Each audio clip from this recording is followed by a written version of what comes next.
Hello everyone, welcome to Enigma Vault. I hope my voice and stories can be the bridge between your racing thoughts and peaceful sleep. If this journey can soothe you, please like and subscribe to my channel. You are safe here. Let the story begin. Erin Hawke's fingers trembled slightly on the steering wheel. The electronic sound of the car's navigation system sounded particularly harsh in the closed cabin.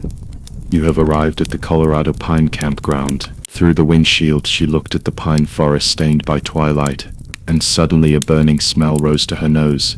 The smell in her memory. It was a wildfire on the last night of summer camp 20 years ago. The 13-year-old girl huddled in the corner of the tent, listening to the crackling sounds in the distance and the clearer suppressed sobs in the tent next door. Ding! The vibration of the phone startled her and made her shoulders shrink. A message popped up in the group chat. Everyone gather at the bonfire. Captain Maggie has prepared a surprise. The sender was Emily Green, the little crybaby who was always pushed to pick wild berries. Now her profile picture has been changed to a kindergarten teacher's work badge, and her smile is even more stiff than in the photo. Irene pushed open the car door, and the fresh scent of pine needles mixed with a faint smell of burnt earth poured in.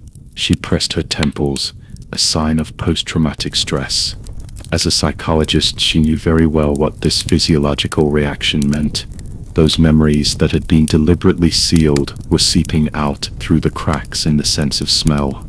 There were already 3 people sitting at the wooden table by the campfire. Jack Brown's fingertips dug deep grooves into the beer can, and his Adam's apple moved up and down faster than he could speak. Tom Davis lifted his chair so that only his hind legs were on the ground, and the heels of his leather boots tapped the ground, each time heavier than the last. Emily huddled in the shadows, twisting the lace edge of her floral dress as if she was trying to wring water out of the fabric. Irene. Maggie White's voice was like a steel wire soaked in honey. I haven't seen you for 20 years, and you are still so beautiful. The current battalion commander came over with a tray. The martini on the silver tray glowed coldly in the firelight. Irene noticed an old scar on the inside of her wrist, shaped like a twisted deer antler. Exactly the same specimen that hung on the wall of the old battalion commander's office. Here, look at this. Jack suddenly tugged at her sleeve and pulled out a plastic envelope from his canvas bag. The edges of the photo were curled and frayed, and the summer of 20 years ago was sealed in the photo paper. 15 children in camouflage uniforms were crowded under a pine tree, and the sunlight cast spots of light on their faces through the gaps in the leaves. As soon as Irene's fingers touched the condensed resin on the back of the photo, the smell of rust suddenly exploded in her nostrils. It was blood. Fresh blood, still warm from body temperature. She raised her head suddenly, and the photographic paper showed strange ripples in the firelight. In the shadows behind the crowd, a figure wearing antlers was emerging. The branches of the antlers were like twisted fingers, just covering the girl who had stood in the last row that year. Lisa Black, Colin's sister, who hanged herself in her attic 7 days after the end of the summer camp. Let me see. Tom suddenly leaned over and sprayed his alcohol on Irene's face. He grabbed the photo so violently that the plastic cover crackled. Irene watched his pupils shrink suddenly and his Adam's apple rolled on his tense neck. Then there was a deafening tearing sound.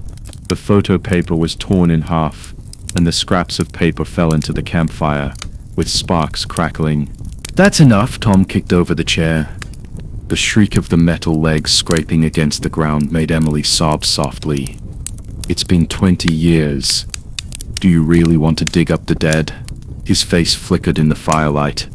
Lisa is just upset. What does it have to do with us? Jack's beer can clanked to the ground. Irene saw his lips trembling, like a fish out of water. Tom, keep your voice down. Shut up. Tom slammed his fist on the wooden table, shaking the wine glass. If you hadn't been hiding in the tent and pretending to be deaf and dumb. Snap. All lights went out simultaneously. The darkness covered everyone's mouths and noses like a wet cloth. Erin heard Maggie's gasp, Emily's stifled scream, and Jack's frantic fumbling for his lighter. The whimpering of the wind through the pine forest was mixed with a more subtle friction sound, like the sound of animals sharpening their claws. She squatted down subconsciously, and when her fingers touched the ground, she felt something cold and hard. The edges are finely serrated and shaped like the branches of a deer antler. "Help!" The woman's scream pierced the darkness. Irene felt warm liquid splashing on her face, and the fishy sweet smell overwhelmed the resin and scorched earth. Someone bumped into her, nails nearly digging into her arms. When Maggie's flashlight finally came on, she saw Emily slumped on the ground, staring at her bloody hands and shaking. Jack huddled in the corner, staring at the unburned fragments of photos in the embers of the campfire. Tom's face was as white as a piece of paper, his eyes glued to the center of the open space. Half of a bloody deer antler was stuck there, with dark red liquid dripping from the tip.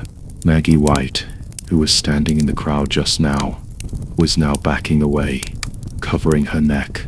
The blood oozing from between her fingers glowed a strange golden red under the flashlight.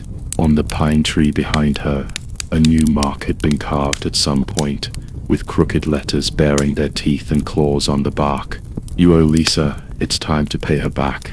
The cold, white light of the flashlight swayed in the pine forest, stretching everyone's shadows into twists and turns. As Irene staggered, the hair on the back of her neck was still standing on end. Because of the scream, that was Maggie's voice, hoarse as if her trachea had been cut by a sharp weapon. She wiped the warm liquid off her face, and the blood on her fingertips shone dark gold in the light, very much like the color of pine resin dripping after being melted by fire. Calm down." Maggie's left hand was still covering her neck, but her right hand held up the flashlight steadily, and the beam swept across everyone's pale faces. Her voice was an octave higher than usual, and the ending was trembling. "It was just an accident." "Accident?" Emily suddenly screamed, clutching her skirt with her bloody hands. "Did the antlers fall from the sky?" Just now the shadow was standing behind Maggie. Her pupils contracted violently. "I saw the same antlers as in the photo." There were gasps from the crowd. Jack's lighter fell to the ground with a click, and sparks splashed on the unburned fragments of the photo. It was a group photo taken 20 years ago, and the blurry figures of several young people could be vaguely seen in the charred edges. Tom held onto the tree trunk and retched, making a suppressed sob in his throat. Lisa's name." Irene stared at Maggie. Veins bulged on the back of the battalion commander's right hand, and the light from the flashlight flickered slightly between her fingers. The word "calm" just now was so deliberate, like a mantra. Exactly the same tone of voice she heard on the tape in Maggie's office last week. The old tape labeled orthotherapy demonstration played Maggie's father's voice so gentle it made people sick. "Children, the best way to forget pain is to let pain become your common chain. Everyone needs sedatives." Maggie suddenly turned and walked towards the tent, blood oozing from her fingers, leaving dark red stars on the pine needles. "I'll get the first aid kit." "Wait a minute." Irene blocked her way. The moonlight shone through the pine branches onto her face, bringing out the cold light in her eyes. "Was the wound on your neck caused by a deer antler?" Maggie's pupils shrank. Irene noticed her Adam's apple moving, as if she was swallowing something. "Of course, it was just scratched by a branch, but the antlers are still there." Erin pointed to the center of the clearing. The bloody half of the antler glowed in the embers of the campfire, with a half-coagulated drop of blood hanging on the tip. It smelled exactly the same as the blood I smelled in the photo. The crowd quieted down. Emily's fingers suddenly dug into Erin's arm. "You said you can smell the photo." Erin took a deep breath. She didn't want to reveal this secret, ever since she witnessed girls in her class being bullied in her childhood, and was ridiculed for her aphasia. This olfactory compensation caused by trauma has become her shame. But at this moment there was something surging in Maggie's eyes. very much like the excitement that bullies felt when they discovered the weakness of their prey. "The group photo you sent me last week," she said in a soft voice, like a stone dropped into a deep pond. "There are three smells mixed in the resin on the surface. The smell of burnt pine needles, the smell of rusty blood, and rotten matsutake." She turned to Maggie. "There was a fire in the summer camp 20 years ago, and the ranger's dog was burned to death, right? The dog had matsutake mushrooms on his collar, which I saw in the fire records at the county archives." Maggie's face turned pale instantly. She took a half step back and leaned her back against the tree trunk with the words "You owe Lisa" carved on it. The bark brushed against her shoulders, and a few pieces of it fell into her hair, like some kind of strange coronation. "You are suffering from post-traumatic stress hallucination." She suddenly smiled, and that smile overlapped with the kind camp director in the summer camp brochure. "The fire that year was just an accident, and Lisa's death was caused by depression." She pulled out a stack of old photos from her canvas bag. "Come on everyone, take a look at these and recall the good times." The photos were scattered on the ground. Irene bent down to pick one up, and the smell of pine resin hit her face. This time it was not scorched earth, but mint-flavored medicated oil. She looked up and saw Maggie staring at her. That was not the concern of an elder, but the scrutiny of a hunter locking onto his prey. "Finujing," she whispered. "Lisa is allergic to mint, so Finujing was replaced in her medicine bottle, right?" Maggie's hands shook, and the photos fell to the ground. Emily suddenly squatted down and picked up a yellowed photo. In the photo, 14-year-old Lisa stood at the edge, with dark stains on her collar, exactly matching the description of skin allergy blisters that Irene had seen in the county hospital records. "I remember now." Emily's voice was trembling. "That year she always complained about her throat being tight, and we laughed at her for being delicate. It was Fang Yujing. We poured it into her kettle." "That's enough," screamed Maggie. She moved her left hand from her neck. The wound had stopped bleeding, but a crescent-shaped white scar was revealed. It was not a new wound at all, but an old scar. Irene's heart skipped a beat. She turned and walked towards the old pine tree in the corner of the camp, its bark clotted with translucent resin. The moment my fingertips touched, the smell of scorched earth mixed with rust hit me in the face. Stronger than in the photo, the bark below the resin had traces of being scraped by a sharp weapon, revealing fresh wood. This was where the antlers had just appeared. "The murderer hid hallucinogens in the resin," she whispered. "The fire 20 years ago, Lisa's death, the antlers tonight. They are all the same person, using the smell to awaken our memories, or awaken our guilt." A male voice came from behind. Irene turned and saw Colin Blake leaning against the tent pole, the moonlight reflecting cold light on the silver ring in his right ear. This event planner, who always has a sunny smile, has a strange shadow in his eyes at this moment. "My brother was the doctor of the team back then," he said. "The night before he committed suicide, he wrote in his diary, 'They sealed the secret with resin, but the resin will eventually melt.'" Irene stared at him. Colin's left hand unconsciously rubbed his right wrist, where there was a light pink scar, exactly the same place where his brother cut his wrist when he committed suicide. "You knew that?"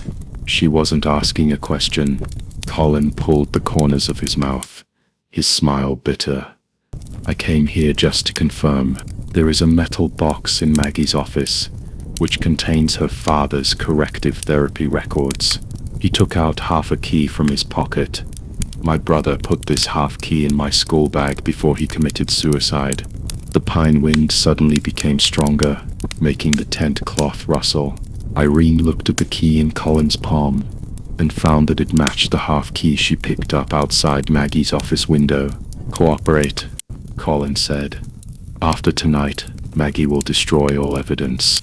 Irene touched the back of her neck. There was a pale white scar there, left by being pushed down the stairs during a childhood bullying incident. She looked at Maggie's tent where a dim light was coming from, and she could vaguely see a figure rummaging through something. Go to her office now. She put the two keys together, and the sound of metal touching was like some kind of oath. But first, I want to make it clear that if you lie to me, I want to know the truth more than you do. Colin interrupted her. His eyes suddenly became clear, like a different person. After all, the last page of my brother's diary reads, Lisa's brother never left the pine forest. Is that... Erin's breath hitched. She thought of Lucas Gray, the 19-year-old boy who always wore a deer antler necklace. In the woods outside the camp this afternoon, he had smiled at her. Auntie, you smell like pine resin. The same as my sister's scarf. Amid the sound of pine trees crashing into the air, there was a sudden crisp sound of something falling to the ground from Maggie's tent.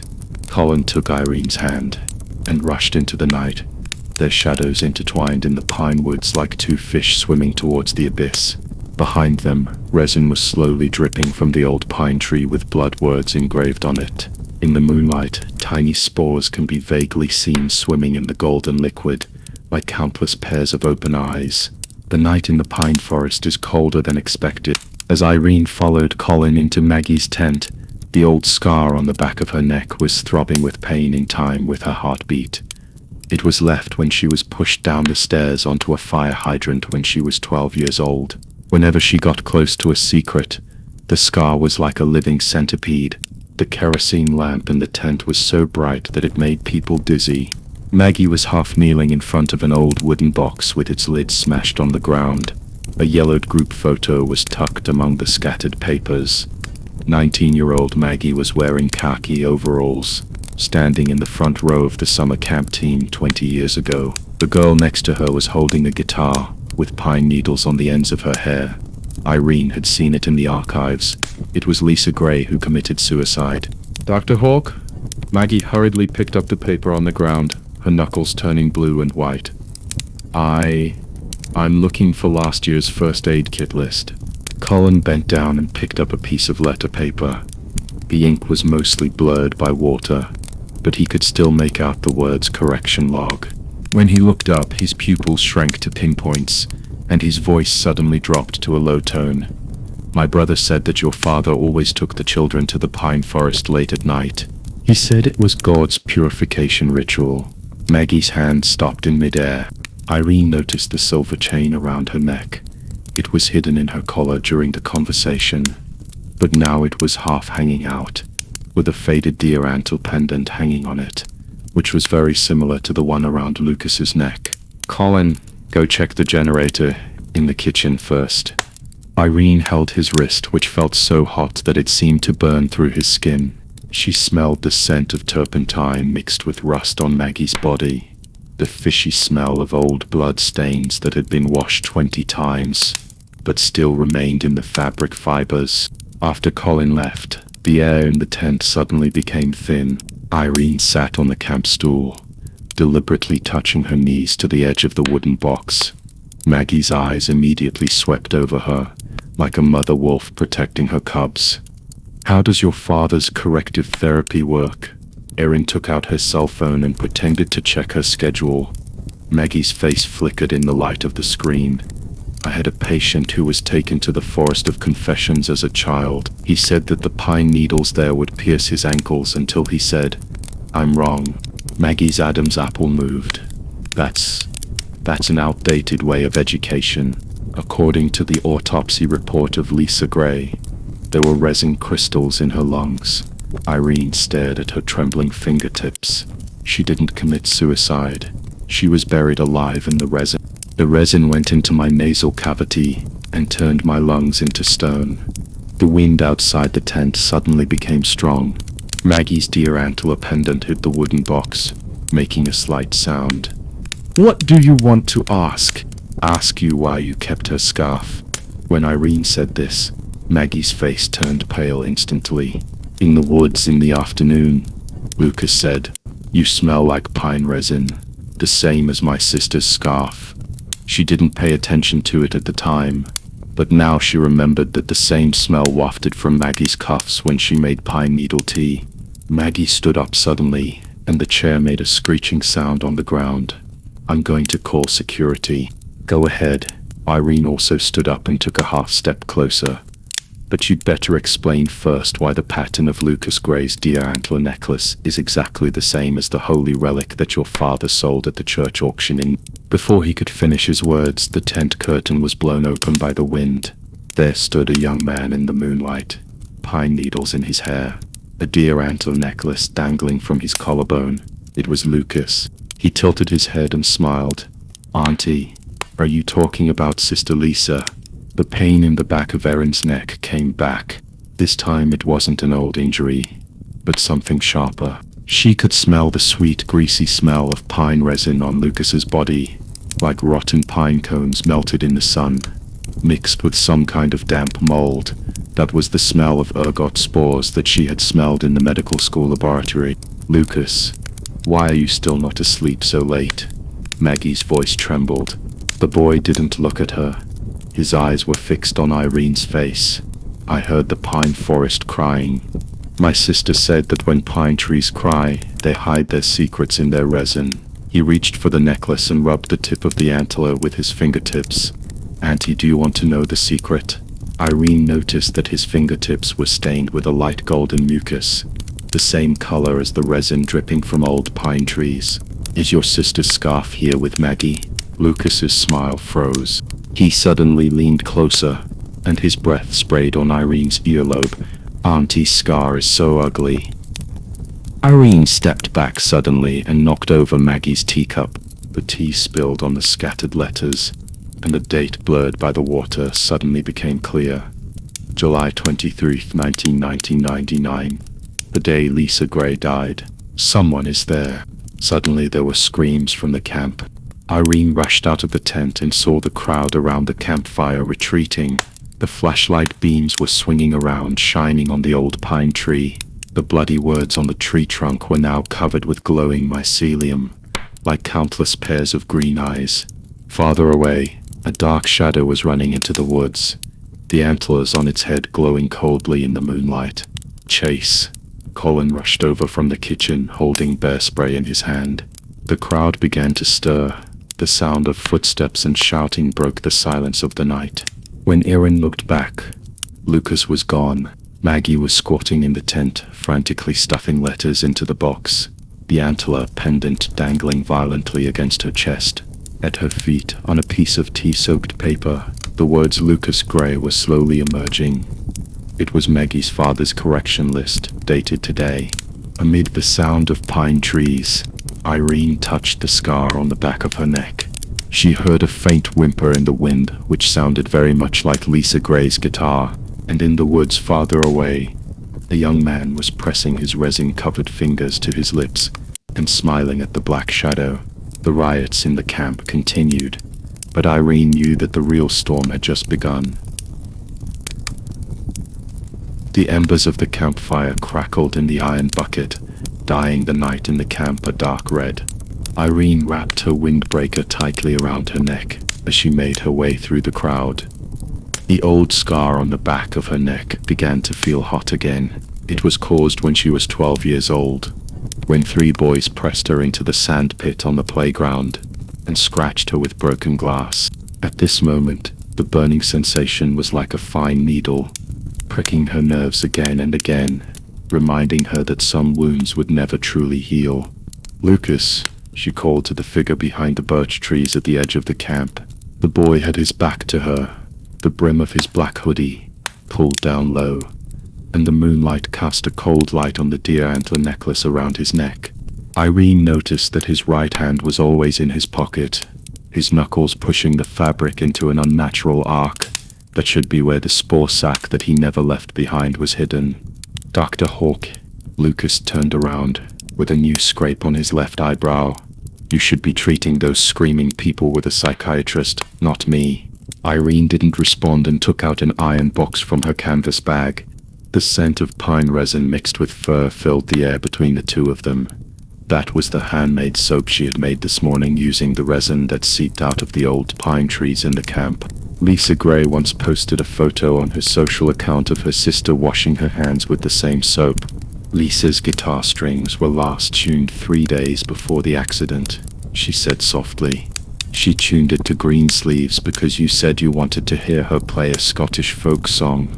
Lucas's eyelashes fluttered slightly. The corners of his eyes that showed under the brim of his hat were red, like a fawn that had been pricked by pine needles. Irene saw his hand hidden in his pocket loosen, and the outline of the spore sac softened. Have you investigated my sister? She came to see me. Erin took a half step back, keeping a safe distance. Last winter she emailed me saying that a black fog always followed her. In the mirror, in the shower, and even in her dreams. She thought she was crazy, but it was actually a flashback symptom of post-traumatic stress disorder, PTSD. The wind lifted the brim of Lucas's hat. There was a light pink scar on the left side of his face, extending from behind his ear to his jaw. Exactly the same symmetrical scar on the right side of his face in Lisa's portrait. They held my sister next to the bonfire. The boy's voice suddenly became hoarse. They said she stole the counselor's whiskey, but it was actually Maggie's son who knocked it over. They beat her with pine branches, hit her head with a Coke bottle, and finally pressed her face against the charcoal that was not yet extinguished. The pain in the back of Erin's neck began to return. She smelled a burning smell, not the smell of the sand pit in her memory, but the smell of the bonfire from 20 years ago. In your sister's burn report, the shape of the wound is hexagonal, she whispered. That's the pattern on the bottom of a Coke bottle. Lucas raised his head sharply, with something hot in his eyes. They made her kneel in front of the confession stone, saying it was a correction ceremony. Maggie stood beside her, holding my father's electric baton in her hand. My sister said that when the electricity passed through her body, she heard her bones singing. Erin's breath hitched. She remembered the metal corner she saw in the gap of the old wooden box when she was tidying up Maggie's office this morning. The shape looked very much like the electrode tip of an old-fashioned electric shock device. Rebecca Miller, she said suddenly. She drew lightning bolts on a tissue in my consulting room last spring with a marker. Lucas's pupils contracted. Irene knew she was right. She took out her phone and pulled up Rebecca's consultation record from 3 months ago. She said that there was a voice that kept saying in her ear, "You should atone for your sins." She thought it was an auditory hallucination, but it was actually, "It's the sound of electricity." Lucas finished her words for her. The frequency of the current from the old-fashioned defibrillator will form residual infrasound in the human ear. My sister wrote in her diary that she could still hear the sizzling sound when she was taking a bath until she died. The camp's searchlights suddenly swept over. Lucas pulled down the brim of his hat sharply and turned to leave, but Irene stopped him. "Your sister's necklace." She pointed to the deer antler pendant around his neck. "There are spores in the resin on it, right?" The boy stopped walking.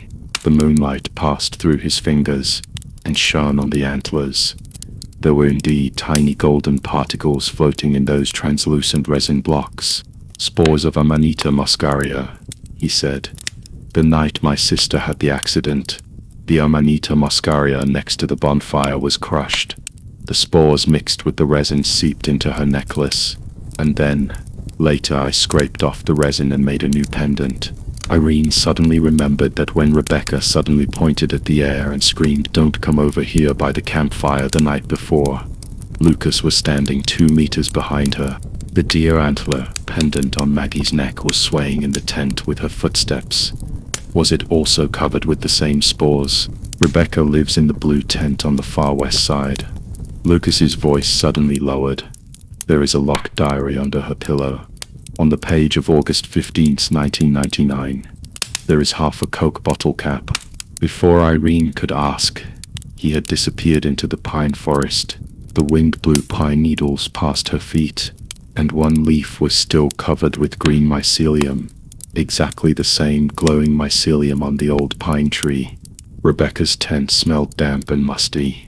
When Erin pushed open the door, she was curled up in her sleeping bag, holding a faded Snoopy doll in her arms. "Dr. Hawk." Her voice was like crumpled paper. "I shouldn't have emailed you.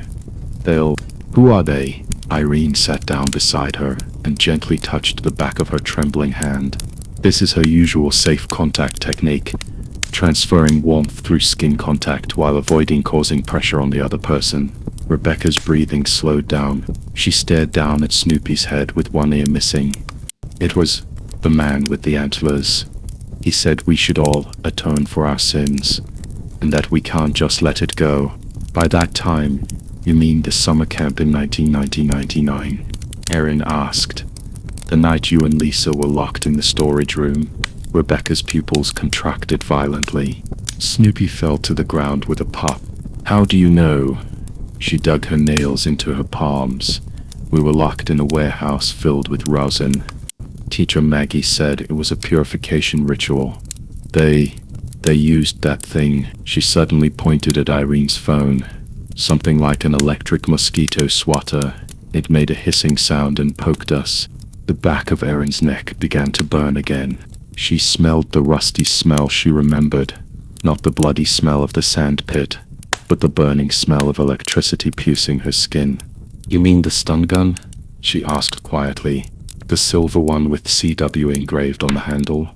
Rebecca grabbed her wrist sharply. His nails almost dug into her scars. Have you seen it? Teacher Maggie said. It was passed down from her father, saying that bad girls like us need to be corrected. Lisa's screams echoed in the warehouse, and finally she suddenly stopped screaming, just staring at the shadow on the wall and smiling. She said the shadow was wearing deer antlers. There were footsteps outside the tent. Rebecca shrank into the innermost part of the sleeping bag like a cat whose tail was stepped on. When Irene turned around, she saw Maggie's silhouette casting a huge shadow on the tent cloth. Around her neck, the deer antler pendant was shining coldly. Rebecca?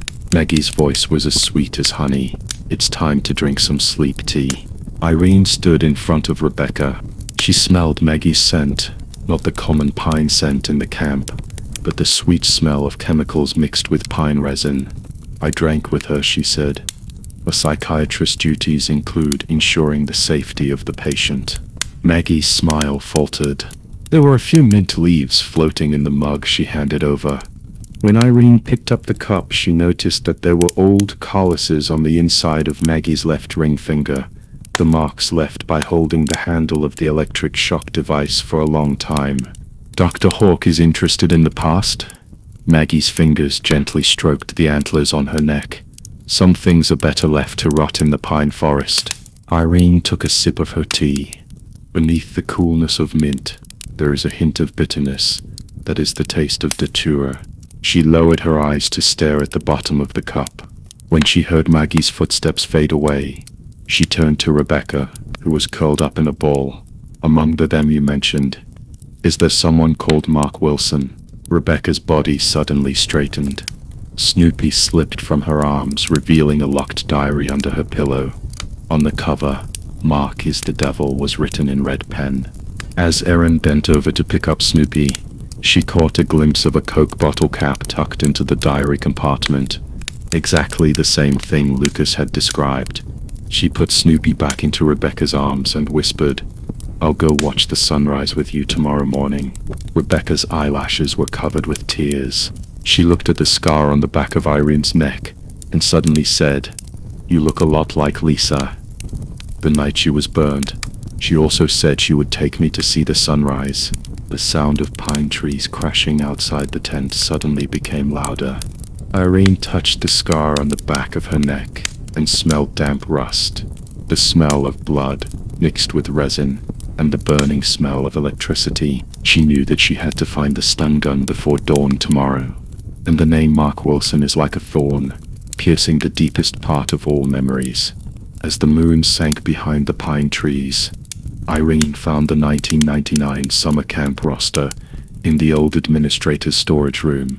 On the yellowed page, the words Mark Wilson were circled 3 times in red pen, and next to it was written in faded blue ink, Leader needs to be corrected. As she typed the list into her phone, she heard the sound of deer antlers colliding in the woods. A faint, sweet, fishy smell wafted in the wind. That was the smell of Amanita muscaria spores. Irene turned off the flashlight, looked at the green mycelium that had not yet completely faded on the old pine tree in the distance, and suddenly smiled. The real game has just begun. The moonlight frosted the pine needles like silver, and as Erin walked along the camp trail toward Mark's cabin, the scar on the back of her neck looked like it had been eaten by fire ants. She touched the centipede-like protrusion, and the smell of damp rust instantly filled her nostrils. Exactly the same smell that Rebecca mentioned the night Lisa was burned. Mark's cabin was lit with orange lights. The stuffed elk head hanging under the porch swayed in the wind, and its glass eyes glowed coldly. Irene knocked on the door 3 times, and heard dragging footsteps from inside. The moment the door opened, the smell of cigar mixed with beer poured out. Psychologist. Mark was holding a half-smoked cigar in his mouth, his beer belly making his plaid shirt bulge. The battalion commander's mother insisted that I cooperate with your bullshit treatment. He looked Irene up and down, his eyes lingering on the back of her neck for half a second. Okay, tell me what you want to say. Irene didn't move, staring at the platinum wedding ring on his left ring finger. The ring was unconsciously rubbing against the door handle, making a small sound. July 15, 1999. A rainy night. When she spoke, the wind blew pine needles at their feet. The backup generator room in the tent area of the summer camp. You were wearing a blue sweatshirt with Denver Broncos printed on it. Mark's cigar quivered, sparks falling on the wooden steps. Are you fucking sick? How can I remember something that happened 20 years ago? But you remember Lisa Carter. Erin took a half step forward, the fresh scent of pine mixed with the sudden sour smell of sweat on his body penetrated into her nose. When she was pressed next to the generator, you tore off her school badge. The metal buckle scratched her neck, and a lot of blood flowed. She paused, the same color as the sweat stains on your shirt collar now. Mark's face turned red, and his fingers gripped the door frame tightly. It was an accident. Who knew that crazy girl would bump into it herself? So that's why you make anonymous donations to the church every July 15th. Erin pulled out her phone from her bag and pulled up a photo on the 1999 summer camp roster. The 3 words, Mark Wilson, were circled in red pen and wrinkled. The donation records of St. Mary's Church in Denver show that you have remitted $5,000 on July 15th for 10 consecutive years.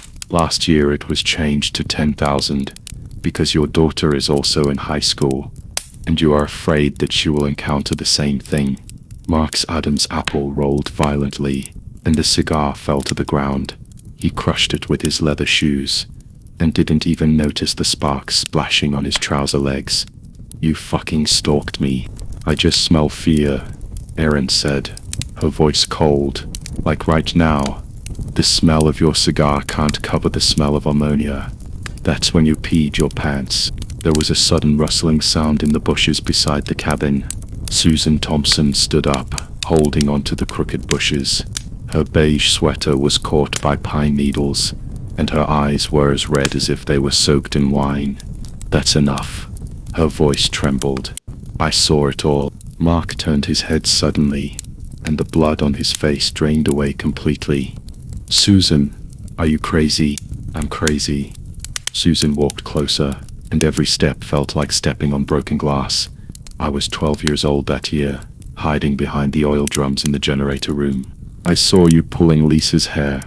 I saw Maggie holding the stun gun and saying, "This is for your own good." I saw the flesh on the back of her neck as the electricity ran through her skin. She covered her mouth, sobbing through her fingers.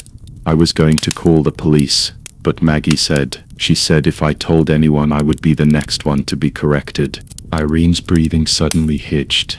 Taper? It's silver with a handle wrapped in black tape. Susan dug her nails into her palm. Maggie always said it was God's ruler, and that bullied kids needed soul cleansing. The night Lisa was electrocuted, I heard her scream, "Please don't burn me." And then the generator exploded. She suddenly grabbed Irene's wrist, I saw that thing in the old warehouse last week. Maggie locked it in a tin box, and the key hung on the antle ornament above her bed. Susan, Mark yelled so hard that veins popped out of his neck, but his voice was no longer confident. There were hurried footsteps in the woods. Colin rushed out from the shadows, his sports jacket tangled by the branches. Seeing Irene standing there, he paused, his Adam's apple moving. I heard a quarrel. His eyes swept over Mark's pale face, and Susan's shaking hands, and suddenly smiled. It seems I'm late. Irene looked at the pine needles on the ends of his hair, and suddenly smelled a faint scent of cedar soap. The smell of Colin's favorite shower gel. The night wind lifted the ends of her hair, and swept across the back of his hand, and they both retracted their hands at the same time as if they had been electrocuted. Outside the camp, Colin listened carefully. In the distance, he heard the sound of dead branches breaking, as if someone was approaching on pine needles. Can you hear it? The back of Erin's neck began to feel hot again. She looked at Susan's red eyes, then at Colin's taut jaw, and finally cast her gaze deep into the camp. There was an old warehouse sealed with boards, and the moonlight was leaking in through the broken window frame, shining on a protruding metal outline. Go get the flashlight, she said to Colin, her voice as quiet as the sound of pine trees. We need that stun gun. The distant noises came closer, mixed with some sharp scraping sounds, like the marks left by deer antlers on a tree trunk. Erin's sneakers made a small crunching sound as they stepped through the pile of pine needles, like someone chewing dry bark in the dark. Colin walked in front with a flashlight in hand. When the beam swept across the mottled wooden door of the old warehouse, she smelled a stronger smell of rosin. The smell stuck in her nostrils, mixed with a hint of rust, exactly the same as the smell of the rags she picked up at the crime scene last week. The bolt is new. Colin's voice was particularly clear in the silence. He tapped the metal buckle on the door with his fingertips. When I came to inspect yesterday afternoon, there was still a rusty iron lock hanging here. Irene felt towards the crack in the door, and felt something wet with her fingertips. The sweet smell of pine resin suddenly surged in her throat. She pulled her hand back abruptly, and her palm was stained with half-solidified amber liquid. There were a few strands of dark brown fibers wrapped in the pine resin, like crumpled blood stains. Susan said that Maggie's father used this thing to correct children who crossed the line. She blew into the resin, and the smell of burnt rubber floated in the air. The electric shock device needs regular maintenance. There should be maintenance records in the warehouse, or something.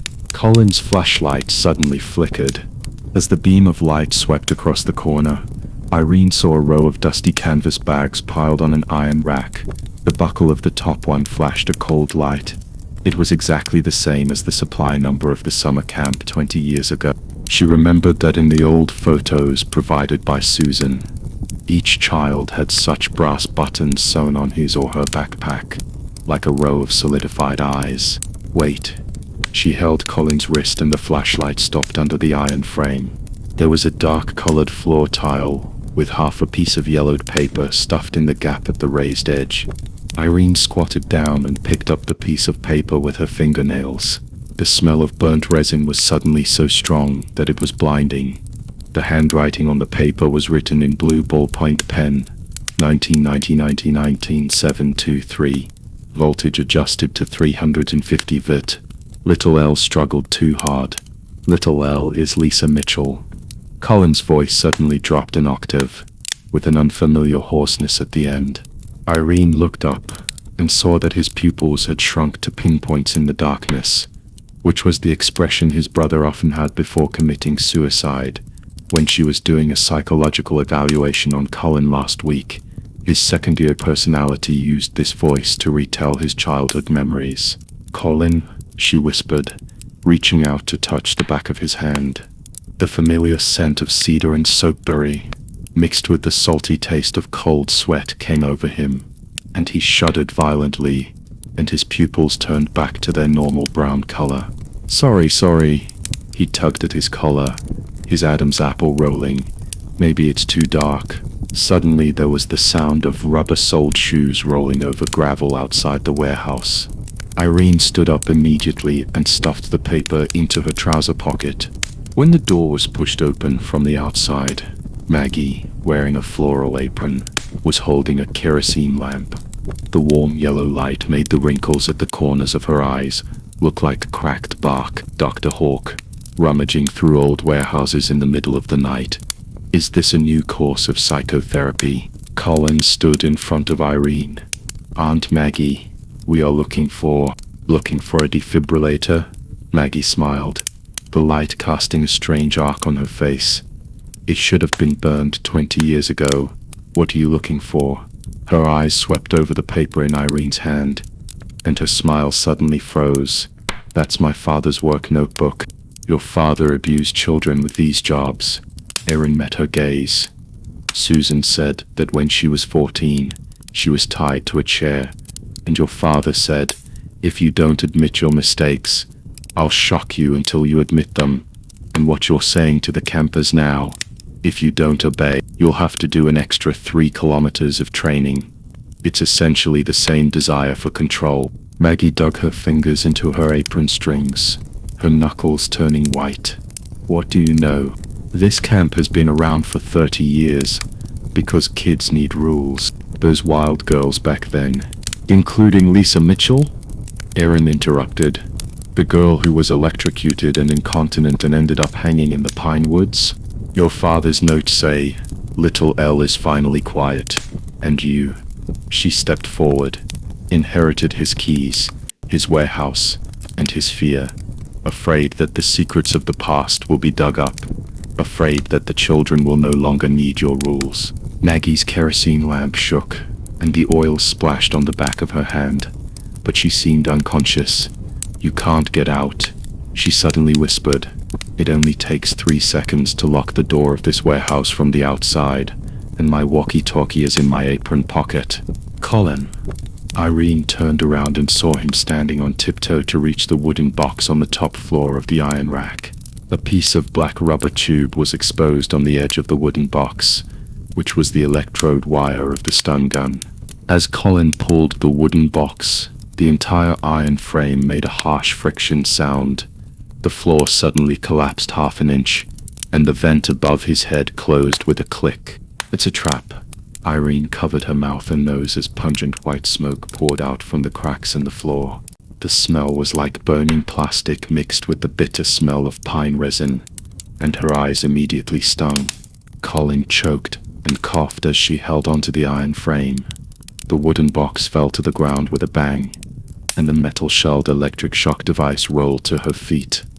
The shell was engraved with 1999 correction number 1. Maggie. Colin pounded on the door. Are you crazy? You are crazy. The crisp sound of keys turning was heard outside the door. When the smoke clears, I will say that you illegally entered the warehouse and caused the fire. The footsteps gradually faded away, leaving only the coughing sounds in the white smoke.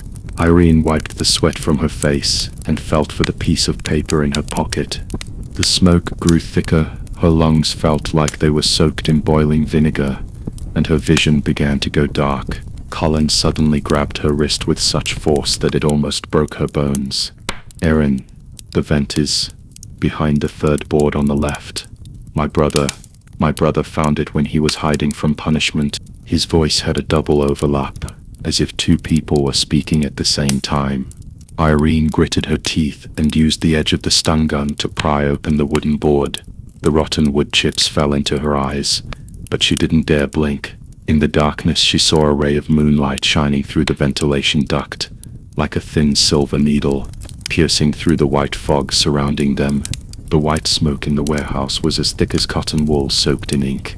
Irene's eyelashes were burned and painful, and every breath felt like broken glass piercing her lungs. Colin's cough was coming and going on her right side. The hand that was holding her wrist was sometimes hot as charcoal and sometimes cold as ice. That was the characteristic of his multiple personality switching, and his brother's memory was trying to dominate the body. Pine needles, she said suddenly, her voice hoarse like sandpaper. When she was rummaging in the warehouse before, she touched pine resin stuck in the cracks of wooden boxes. In addition to the bitter smell of burnt food, she also smelled a hint of hidden green. Maggie didn't burn plastic, she burned juniper branches. The juniper in the Colorado mountains releases irritating smoke when burned.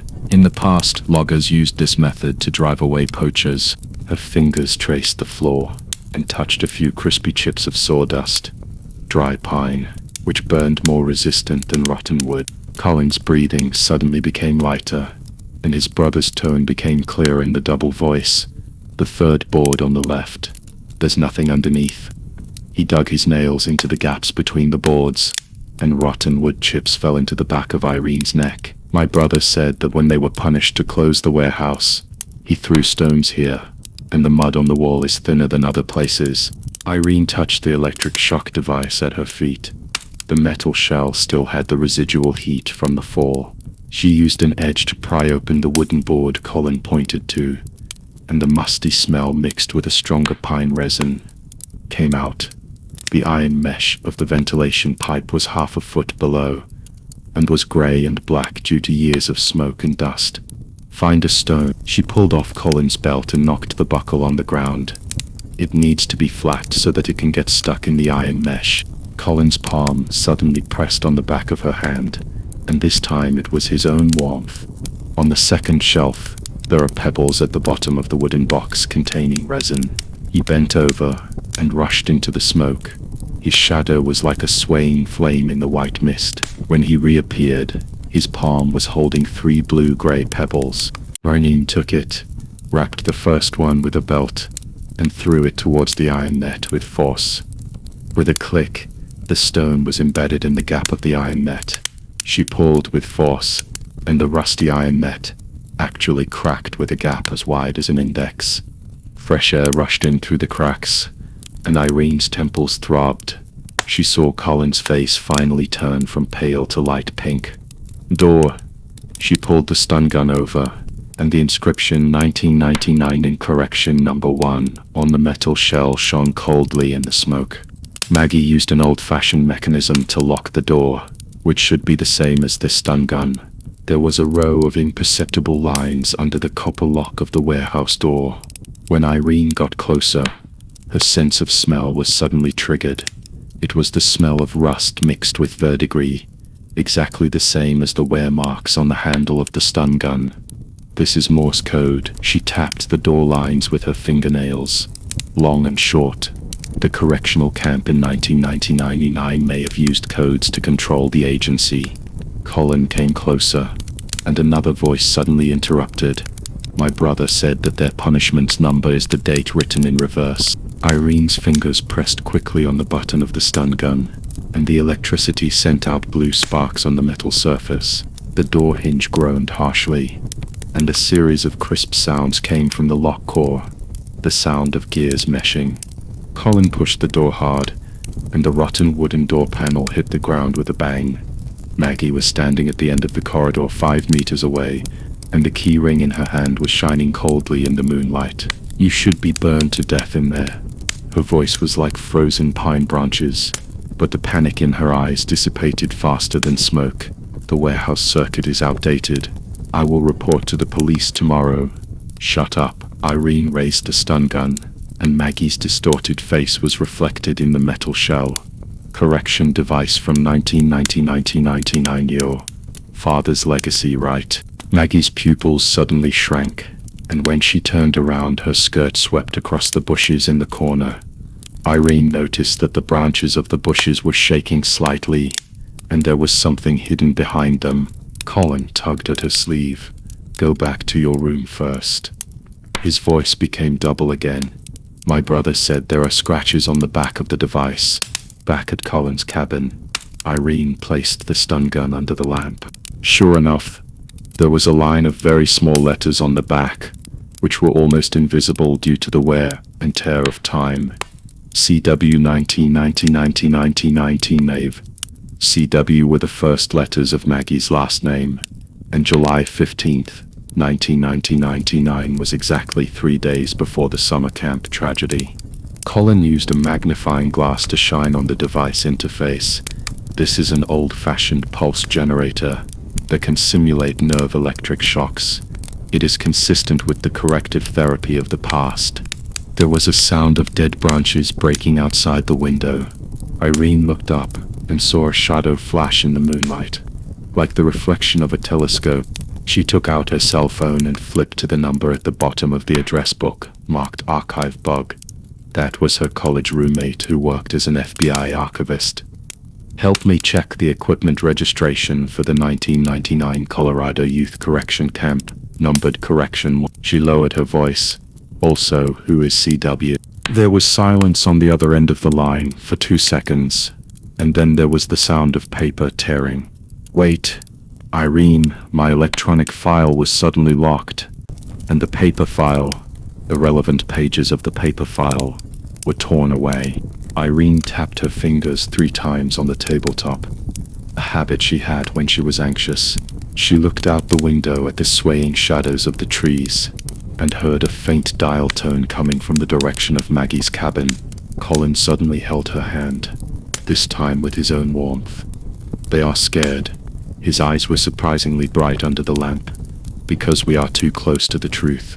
And the truth, at this moment, is lying in the electric shock device between them. The marks covered by time and the smells concealed by smoke are drifting into the depths of the pine forest with the night wind. What Irene didn't know was that the moment her call was connected, a dusty desk lamp suddenly lit up in the archives of a small town 30 kilometers away. On the yellowed file bag, the last name Hawk and the words 1999 Summer Camp glowed strangely under the cold white light. When Erin hung up, her knuckles were still against the hot phone. Colin's palm was still covering the back of her hand, and the warmth seeped into her skin through the thin calluses. Those were the marks left by years of setting up tents and carrying firewood. The sound of pine waves outside the window suddenly became heavier, and she smelled rust in the wind, just like that rainy night when she squatted at the alley and watched 3 boys stuffing stray cats into cardboard boxes, and the smell of rain mixed with blood. The medical device company is called Mountain Eagle Medical, and it filed for bankruptcy in 2003. She flipped through the notes on her phone. The address is near the old mining area, 20 miles from the camp. Colin had already grabbed his car keys, and his leather jacket was draped over his arm, revealing a light pink scar on his wrist. He said it was caused by falling from a tree when he was 12. But when Irene was sorting through his medical records last week, she saw the diagnosis of electrical burns. The dirt road in the old mining area looked like a winding snake under the car lights. Irene rolled down the car window, and the cold pine resin mixed with the damp, musty smell rushed in. She closed her eyes, and her olfactory nerves began to vibrate. Scorched earth, metal, and a faint hint of bitter almonds. The smell of some kind of sedative. Stop. She suddenly grabbed Colin's wrist. The row of red brick houses in front. The outer wall of the abandoned factory was covered with ivy. The rusty iron door was half open, and the bronze plaque with the words Mountain Eagle Medical on the lintel was grayish blue in the moonlight. Colin used a tactical knife to pry open the chain, and the sound of metal friction startled several night owls. Erin fished out a pen-shaped flashlight and swept the beam across the ground. There were fresh shoe prints on the concrete, size 42 with deep grooves, exactly the same as the hiking boots Mark Wilson had worn this morning. Someone was here first, she whispered, running her fingers over the moss at the base of the wall. The smell of pine resin suddenly became strong, mixed with the smell of burning cloth. She squatted down, and in the flashlight beam, she saw half a piece of black rubber stuck in the crack of the wall. The material was exactly the same as the handle of the stun gun in Maggie's office. The door lock of the archive room on the 2nd floor has been replaced with a new one. When Colin pried the door open with a jack shovel, the dust that rose up smelled of the musty smell of old papers. The tip of Irene's nose twitched, and there was a scent of turpentine underneath, the resin insect repellent that people who kept documents applied regularly. She put on rubber gloves and pulled out a stack of yellowed contracts from the dusty filing cabinet. In the signature column of Party A on the top copy, the words C.W. White were written in pen, so clearly that they could be seen through the paper. C.W. is Maggie's father, Charles White. Colin leaned over to look, his breath sweeping behind her ear. I checked the camp records. Old White served as battalion chief from 1985 to 2000. He suddenly retired after the fire in Irene flipped through the contract attachments, and the model of corrective electric shock device number 1 in the equipment list made her pupils shrink slightly. It was the same number engraved on it as the one they found in Maggie's cabin. So what Maggie inherited was not only the camp, but also her father's corrective therapy. Her voice was tight. Those girls were electrocuted and humiliated, which were all treatment procedures designed by Old White. And Maggie, she's perpetuating it. The sound of metal collisions suddenly came from downstairs. Colin quickly turned off the flashlight, and in the darkness, Irene smelled cigarettes. The menthol cigarettes that Mark Wilson often smoked. The beer-bellied boss was standing at the stairs, his face turning pale in the cold light of his cell phone screen. "You shouldn't be here. You shouldn't have come." Irene took a step forward, and the smell of turpentine exploded in her nostrils. It was the smell of Mark's nervous sweat mixed with the turpentine from the filing cabinet. She remembered the lavender scar on Mark's sleeve when he patted his chest and said, "It was just a joke back then, in the restaurant that morning." The same shape as the burn on Colin's wrist. "You know about the electric shock device, right?" Her voice was like a scalpel. "Not only did you participate in the bullying, you also helped hold down those girls and let Old White's machine stick to their skin." Mark's Adam's apple moved, and the phone fell to the ground with a bang. Maggie said. She said that as long as she didn't tell anyone, she wouldn't use that thing again. His voice trembled. "She showed me the video at the party last year. And I was in the surveillance in 1999 holding down Lucy's legs." He suddenly grabbed Irene's wrist, his nails almost digging into her skin. "She forced me to do it. She said if I dared to investigate, she would send the video to my wife and children."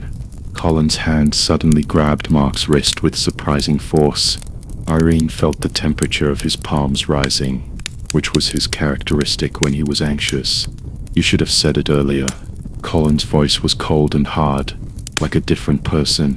"Lucy was my brother's girlfriend. 3 days before she committed suicide, my brother received a bloody group photo." Mark's face turned pale instantly. Irene took the opportunity to withdraw her hand and pulled out the photocopy of the group photo from 1999. From the folder, the edges of the photo were charred black and it was snatched from the ruins after the fire that year. "Look here." She pointed to the background of the photo. "The dark figure with antlers behind the tree is actually Old White's deer head specimen. Maggie is still hanging around in the office, right?" Mark suddenly lunged at the documents on the table, but Colin reacted faster and pulled him back. In the chaos, Irene was pushed against the filing cabinet. Colin's chest pressed against her back, his arm across her neck to protect her vital parts. The moment their eyes met, she smelled the scent of pine on him mixed with a hint of gunpowder. That was the smell of the outdoor disinfectant he often used. Colin's pupils contracted slightly.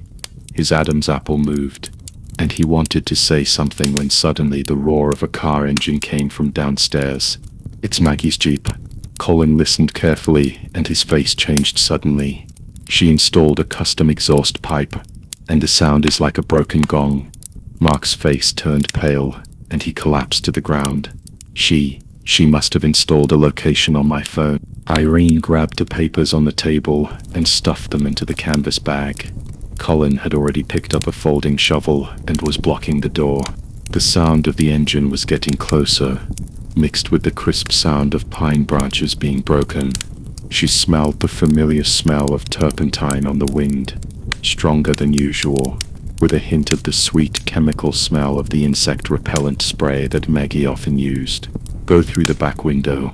Colin pulled her sleeve. "I'll lead them away." But Irene's eyes were fixed on the window. 3 flashlights were approaching from different directions, drawing a silver-white net among the weeds. She suddenly remembered the dial tone she had heard outside Maggie's cabin the night before, and the last name Hawk glowing on the file bag, and a taste of rust rose in her throat. When the first barking of a dog broke through the night sky, Colin had already carried her on his back and climbed onto the windowsill. Mark stumbled after her, and in the distance, Maggie's voice pierced the night like a poisoned needle.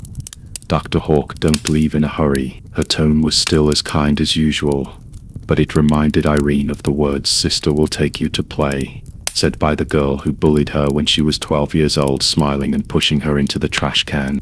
Amid the sound of pine trees, 3 beams of flashlight gradually converged into a white light, illuminating the back wall of the abandoned factory, as bright as snow. Pine needles made tiny crackling sounds on the soles of Maggie's boots, and Maggie's men were like a group of beetles stuck to pine resin, closing the circle from 3 directions. Erin's canvas bag banged against her waist. Inside was the old file she'd stolen from Maggie's office. Medical records from the 1999 summer camp, with her father's signature as the teen doctor, and LW circled in red pen, the initials of Laura White, the suicidal teenager. "Dr. Hawk."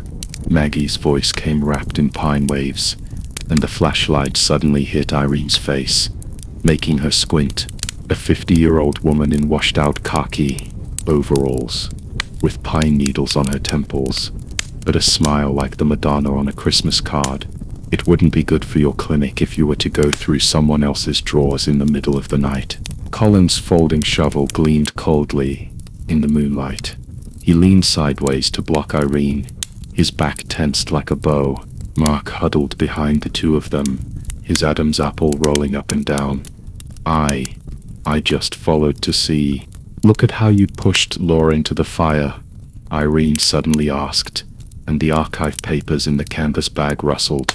She could smell the stronger smell of the insect repellent spray on Maggie, mixed with a hint of rust. The back of her hand was bleeding from the cut she had made when she was climbing over the wall. The psychiatrist tapped his temple with his fingertips. "Your father used corrective therapy to punish disobedient children. He smeared wild honey on them and tied them to pine trees, letting wasps discipline them for him. Laura came to you for help after being sexually assaulted, but you locked her in a storage room, saying it was to purify her soul." Maggie's pupils suddenly contracted. A smile still hung on the corner of her mouth, but her right hand had already clenched the walkie-talkie at her waist. Irene noticed a light ring mark at the base of her ring finger. It was the ring she wore when she got married 20 years ago, and it was thrown into the incinerator on the night Laura committed suicide. "Shut up." Maggie's voice suddenly rose, like a cat whose tail was stepped on. "That's to help them learn to obey." She waved her hand, and her men approached. The bald man in the front was holding a baseball bat and had a flame tattoo on his wrist, exactly the same pattern as on the badge of the night. Colin's folding shovel drew an arc and blocked a baseball bat that was coming towards Irene. Amid the crisp sound of metal colliding, Irene staggered back, but caught a glimpse of a faint fishy sweetness when she passed by the bald man. It wasn't resin, nor was it insect repellent spray. It was... She suddenly remembered the bluish-gray deer antler necklace around Lucas's neck, and the mist in his pupils that wouldn't go away when he was ill. "Spores," Irene shouted in the melee. She pretended to stagger after being hit by the bald man's elbow, and quickly hooked her fingertips into the pocket of his overalls.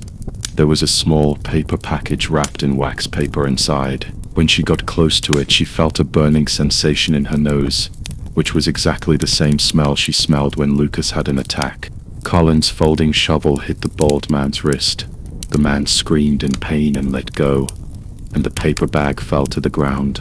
Irene bent down to pick it up, and saw Maggie's face turn pale instantly. She suddenly realized that the so-called collective hallucinations were not Laura's ghost at all, but Maggie's use of hallucinogenic spores to control everyone's senses, just like her father used wasps and honey to control children. Turpentine. Irene tore open the canvas bag and took out the small bottle of resin she used to apply to Colin in the morning. Spores are afraid of the volatile components of turpentine. She unscrewed the bottle cap, and a pungent smell exploded in the air. The bald man's movements paused visibly, and another of his men retreated, covering his nose. Their pupils were gradually focusing from being diffused. Colin understood immediately and grabbed Irene's canvas bag and smashed it over the head of the nearest attacker. Turpentine seeped through the fabric, and the man held his head and screamed. Mark finally came back to his senses from the shock, picked up the folding shovel on the ground and swung it in the other direction. Although it was crooked, it forced the other party to retreat again and again. Run! Colin grabbed Irene's wrist, and the two of them broke through the encirclement. Maggie's screams chased after them. Catch them! Don't let the files leak! Pine needles scraped across her face. Irene could hear hurried footsteps behind her. Colin's palms were sweaty, but he held her hands like iron clamps. They raced along the abandoned logging road, the moonlight tearing the shadows of the trees into pieces. Irene's lungs were burning, but she suddenly stopped when she turned the corner. The road ahead was blocked by thick pine trees, and it was obvious that someone had sawed off the trunks in advance. Colin suddenly grabbed her and hid to the side, but the retreat was blocked by Maggie's men. The white light of the flashlight was like countless knives, forcing them to the edge of the cliff. The mountain wind blew the pine waves into her collar, and Irene could hear her own violent heartbeat. Colin stood in front of her, the tip of the folding shovel trembling slightly. That was a sign before his multiple personalities switched. Maggie walked out from behind the crowd, her hair disheveled and her eyes dancing with fanaticism. Do you understand now? You will never escape from my camp. She raised the intercom in her hand and pressed the talk button. There was a sound of iron chains rubbing against each other from the bottom of the cliff. A chill ran down the back of Irene's neck, a scent only she could smell, a mixture of scorched earth and rust. The pine needles made a crisp sound under her feet, and Irene's breath almost tore her throat. Colin's palm was still clasping her wrist bone, the heat burning through her skin, and she could feel his fingertips trembling slightly. That was a sign that the protector personality was about to fade away, and the memory fragment personality was about to awaken. The sound of iron chains under the cliff became clearer and clearer, as if some living creature was gnawing at the rocks. The smell of scorched earth and rust suddenly became strong, and goosebumps appeared on the back of her neck. Miss Maggie. The old but steady voice was like a piece of cold iron thrown into a boiling oil pan. Everyone paused. Old John came out of the birch grove on the left, his hunting jacket stained with resin and a cane with a polished copper head in his hand. His eyes swept over the men who were blocking the retreat, and finally fell on Maggie's face. When your father dragged me away from the campfire 30 years ago, he said, the secret of Hawk Camp is that living people are more troublesome than dead ghosts. Now you're going to repeat the same thing right under my nose? Maggie's pupils shrank to pinpoints. Her knuckles turned white as she gripped the intercom, but she didn't press the call button again.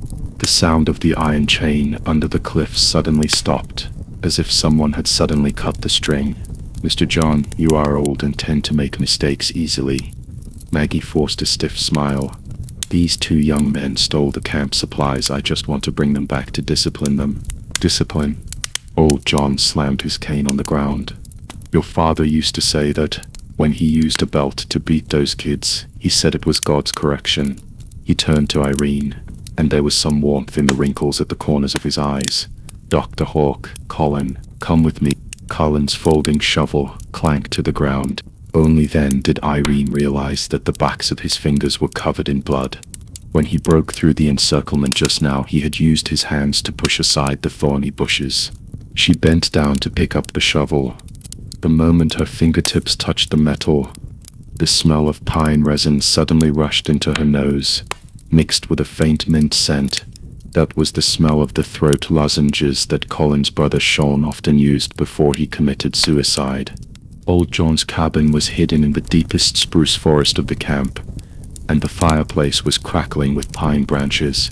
Colin slumped in the rocking chair, wiping the cuts on his hands with alcohol cotton, his eyelashes casting shadows under his eyes. Irene sat at the wooden table and watched old John take out a yellowed parchment book from the tin box. The legend of the Pinecone Curse predates Hawks Camp by 50 years. Old John flipped open the book, and a few dry pine cones fell between the pages.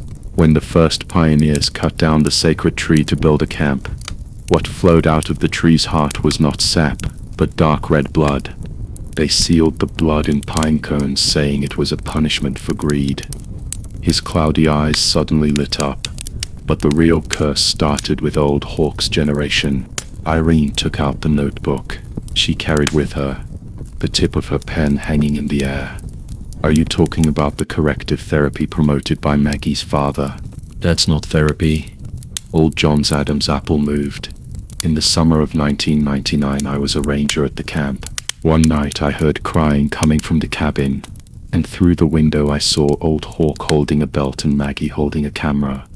They were taking pictures of the children who were being corrected. He grabbed the pine cone on the table, his nails digging deep into the scales. The girl who committed suicide later stuffed the bloody pine cone into old Hawk's mailbox before she died. From that day on, strange things would happen in the camp. Every July 5th, Erin's fingers moved quickly on her notebook. She noticed that when old John said, "strange thing," Colin's body stiffened noticeably. Sean's suicide day was July 5th. So what Maggie is doing now is continuing her father's correction. Colin suddenly spoke, his voice as hoarse as sandpaper, using photos from that year, using pine cones and hallucinogenic spores. Erin interrupted, remembering the deer antler necklace around Lucas's neck. I smelled rotting pine needles on Mark's shirt. It was the smell of some fungus. Maggie may have mixed the spores into the pine branches at the bonfire to induce hallucinations in the participants. Sparks burst out in the fireplace. Old John suddenly grabbed her wrist with amazing strength. "Girl, have you ever smelled the smell of a real curse?" He pressed his thumb on the pulse of her wrist. It's the sweet smell of burning pine resin mixed with tears and blood. The chill ran down the back of Erin's neck again. She pulled her hand back and caught a glimpse of a dark figure passing by the window. It was Mark. The young boss, who always wore his baseball cap pulled down low, was now clinging to the windowsill, his eyes flashing with panic under the brim of his hat. "He came to see you." Old John seemed not to notice, and continued to turn the pages of the book. He once stuffed a snake into a girl's sleeping bag, and poured detergent into her kettle. When Irene pushed open the door to the cabin, Mark nearly fell in. His baseball cap was tilted on the back of his head, and there was a fresh scratch on his forehead. "I heard Maggie on the phone in the office," she said. "It's time to shut up the old man." He looked into Irene's eyes, his Adam's apple rolling. "Dr. Hawk, I want to make amends." "You can't make amends by words." Erin took out a miniature recorder from her pocket. "Tomorrow at dinner, pretend to be drunk and talk about the 1999 bonfire party. If Maggie asks, just say, 'I hid that roll of film on a beam in the old warehouse.'" Mark's face turned pale instantly. "That roll of film, we burned it back then." "She doesn't know." Irene pressed the recorder into his palm. "Maggie needs to confirm whether the evidence of the crime is still there. This is her weakness." Colin had stood behind her, without her noticing, holding the newly fixed folding shovel in his hand. "What if she finds out? Then see if you can use your protector personality for 10 minutes before she takes action." Erin turned to Mark. "Now go back and pretend nothing happened." After Mark left, the cabin fell silent again.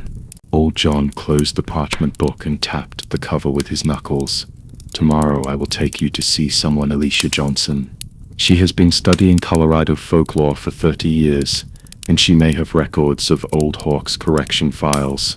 Irene's pen paused on her notebook. The sound of pine waves outside the window suddenly changed its tone, as if someone was singing in a low voice.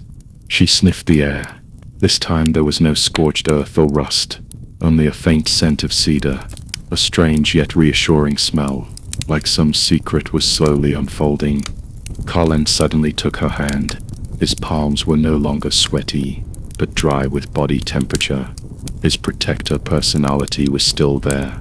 "Tomorrow," he said, and something resolute grew in his voice. "We'll find out." The pine branches in the fireplace crackled, and sparks splashed on the parchment book, reflecting the unsaid past in old John's eyes. And deeper in the spruce forest, the light in a window suddenly went out. Before the morning mist dissipated, Erin's hiking boots were already on the pine needle-covered trail. Colin walked beside her, his shoulders as taut as a bowstring.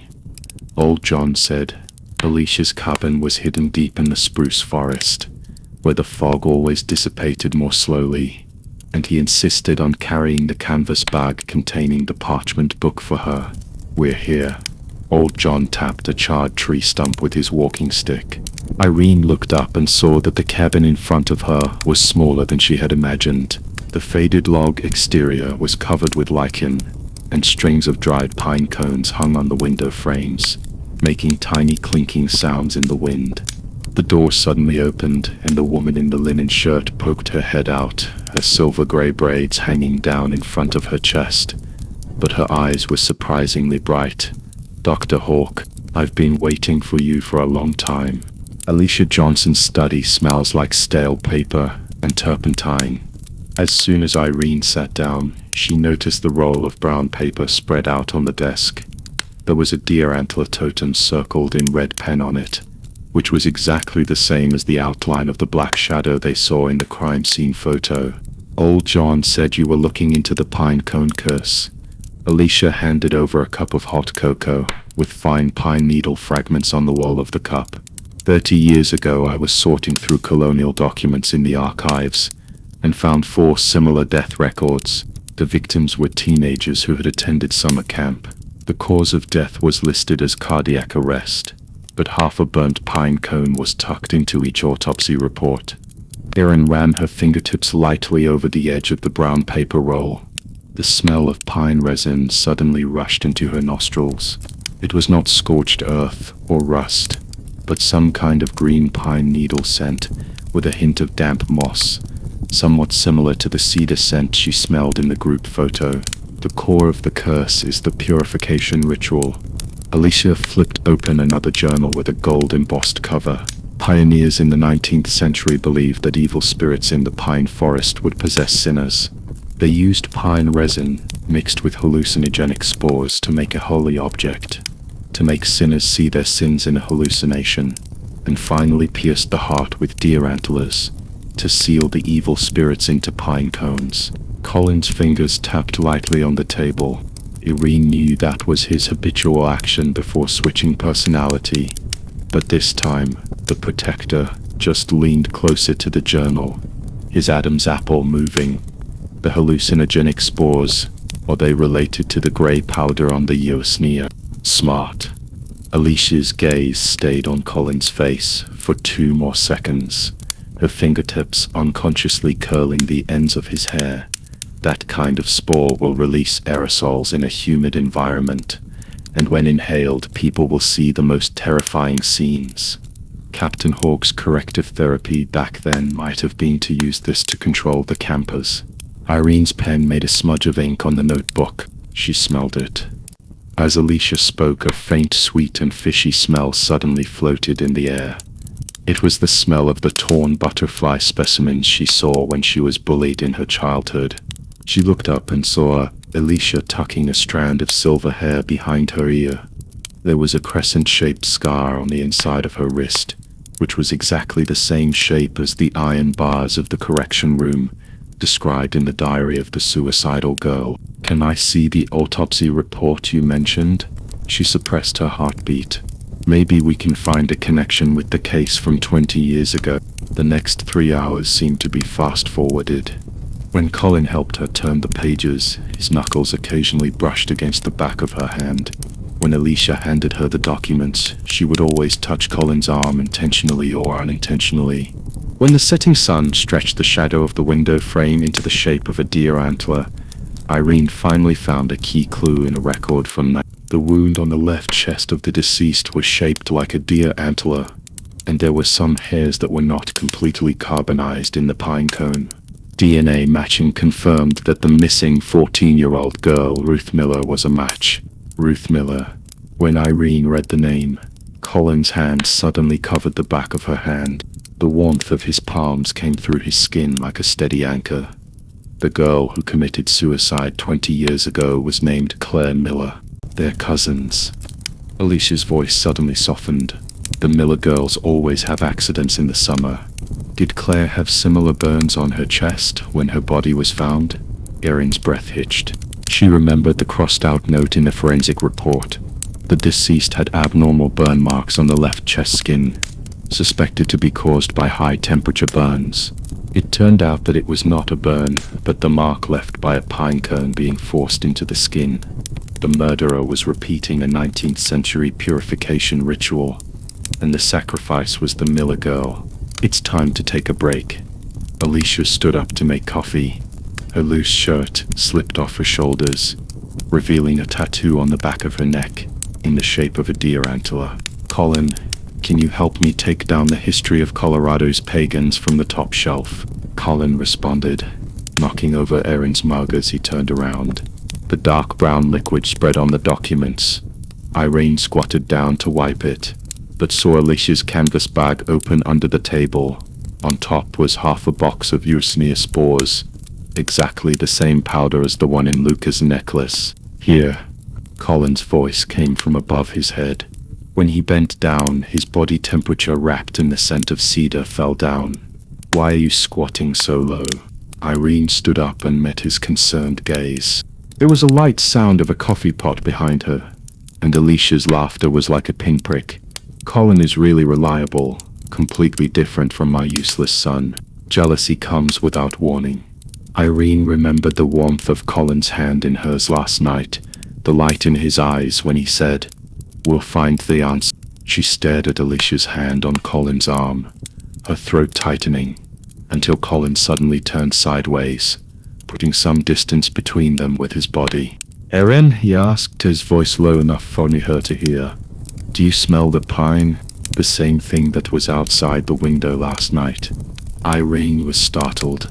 She did smell it, the familiar scent of cedar wafting from Colin's coat pocket, where she had stuffed the half-filled pine cone she had picked up at the crime scene that morning. "Miss Alicia," Colin suddenly turned to the scholar, his tone carrying a rare seriousness. "The tattoo on the back of your neck is very similar to the dark shadow of the deer antlers we saw in the photo. Can you tell me about its origins?" Alicia paused her hand on the coffee pot. The setting sun shone through the window, stretching her shadow very long, making it look very much like the silhouette of the figure wearing deer antlers in the photo. "That's my husband's totem." She smiled and handed over 2 cups of coffee. "He disappeared 10 years ago, in these woods." When Irene took the cup, her fingertips were burned painfully. She looked at the dancing light spot on Colin's profile, and suddenly realized, from the moment he held her hand last night, something had changed. As they said goodbye, dusk was creeping over the spruce forest. Colin zipped up her coat, his fingertips lingering on her collarbone for half a second. "When you squatted down just now, I saw Alicia's bag." Irene looked up, and his eyes reflected the setting sun. "Spore powder, right?" "Yeah." Colin tidied her wind-blown hair. "Also, when I helped her get a book, she asked me if I was single." The sound of pine waves suddenly became louder. Irene's heart skipped a beat, but she heard him chuckle softly. "I told her that I already have someone in my heart to protect." In the distance an owl hooted. Irene looked at his eyelashes, which were dyed warm gold by the twilight, and suddenly she smelled a stronger scent of cedar floating in the air. That was their secret, drifting with the wind into the deeper woods. Behind them, the dim light in the window of Alicia's cabin suddenly went out. As dusk fell over the spruce forest, Irene's fingertips still felt the warmth of Colin's zipper for her. The two of them walked back along the gravel road in the camp, the pine needles making a tiny sound under their feet. She suddenly remembered the conversation just now in front of Alicia's cabin, and the corners of her mouth unconsciously rose. "What are you laughing at?" Colin tilted his head, the sunset gilding his eyelashes. "What I just said is so worth remembering." Erin paused and deliberately raised the coffee cup in front of him. "I was thinking of someone who had a surgeon's hand when serving coffee." But when Alicia asked him single questions, his ears were red enough to fry an egg.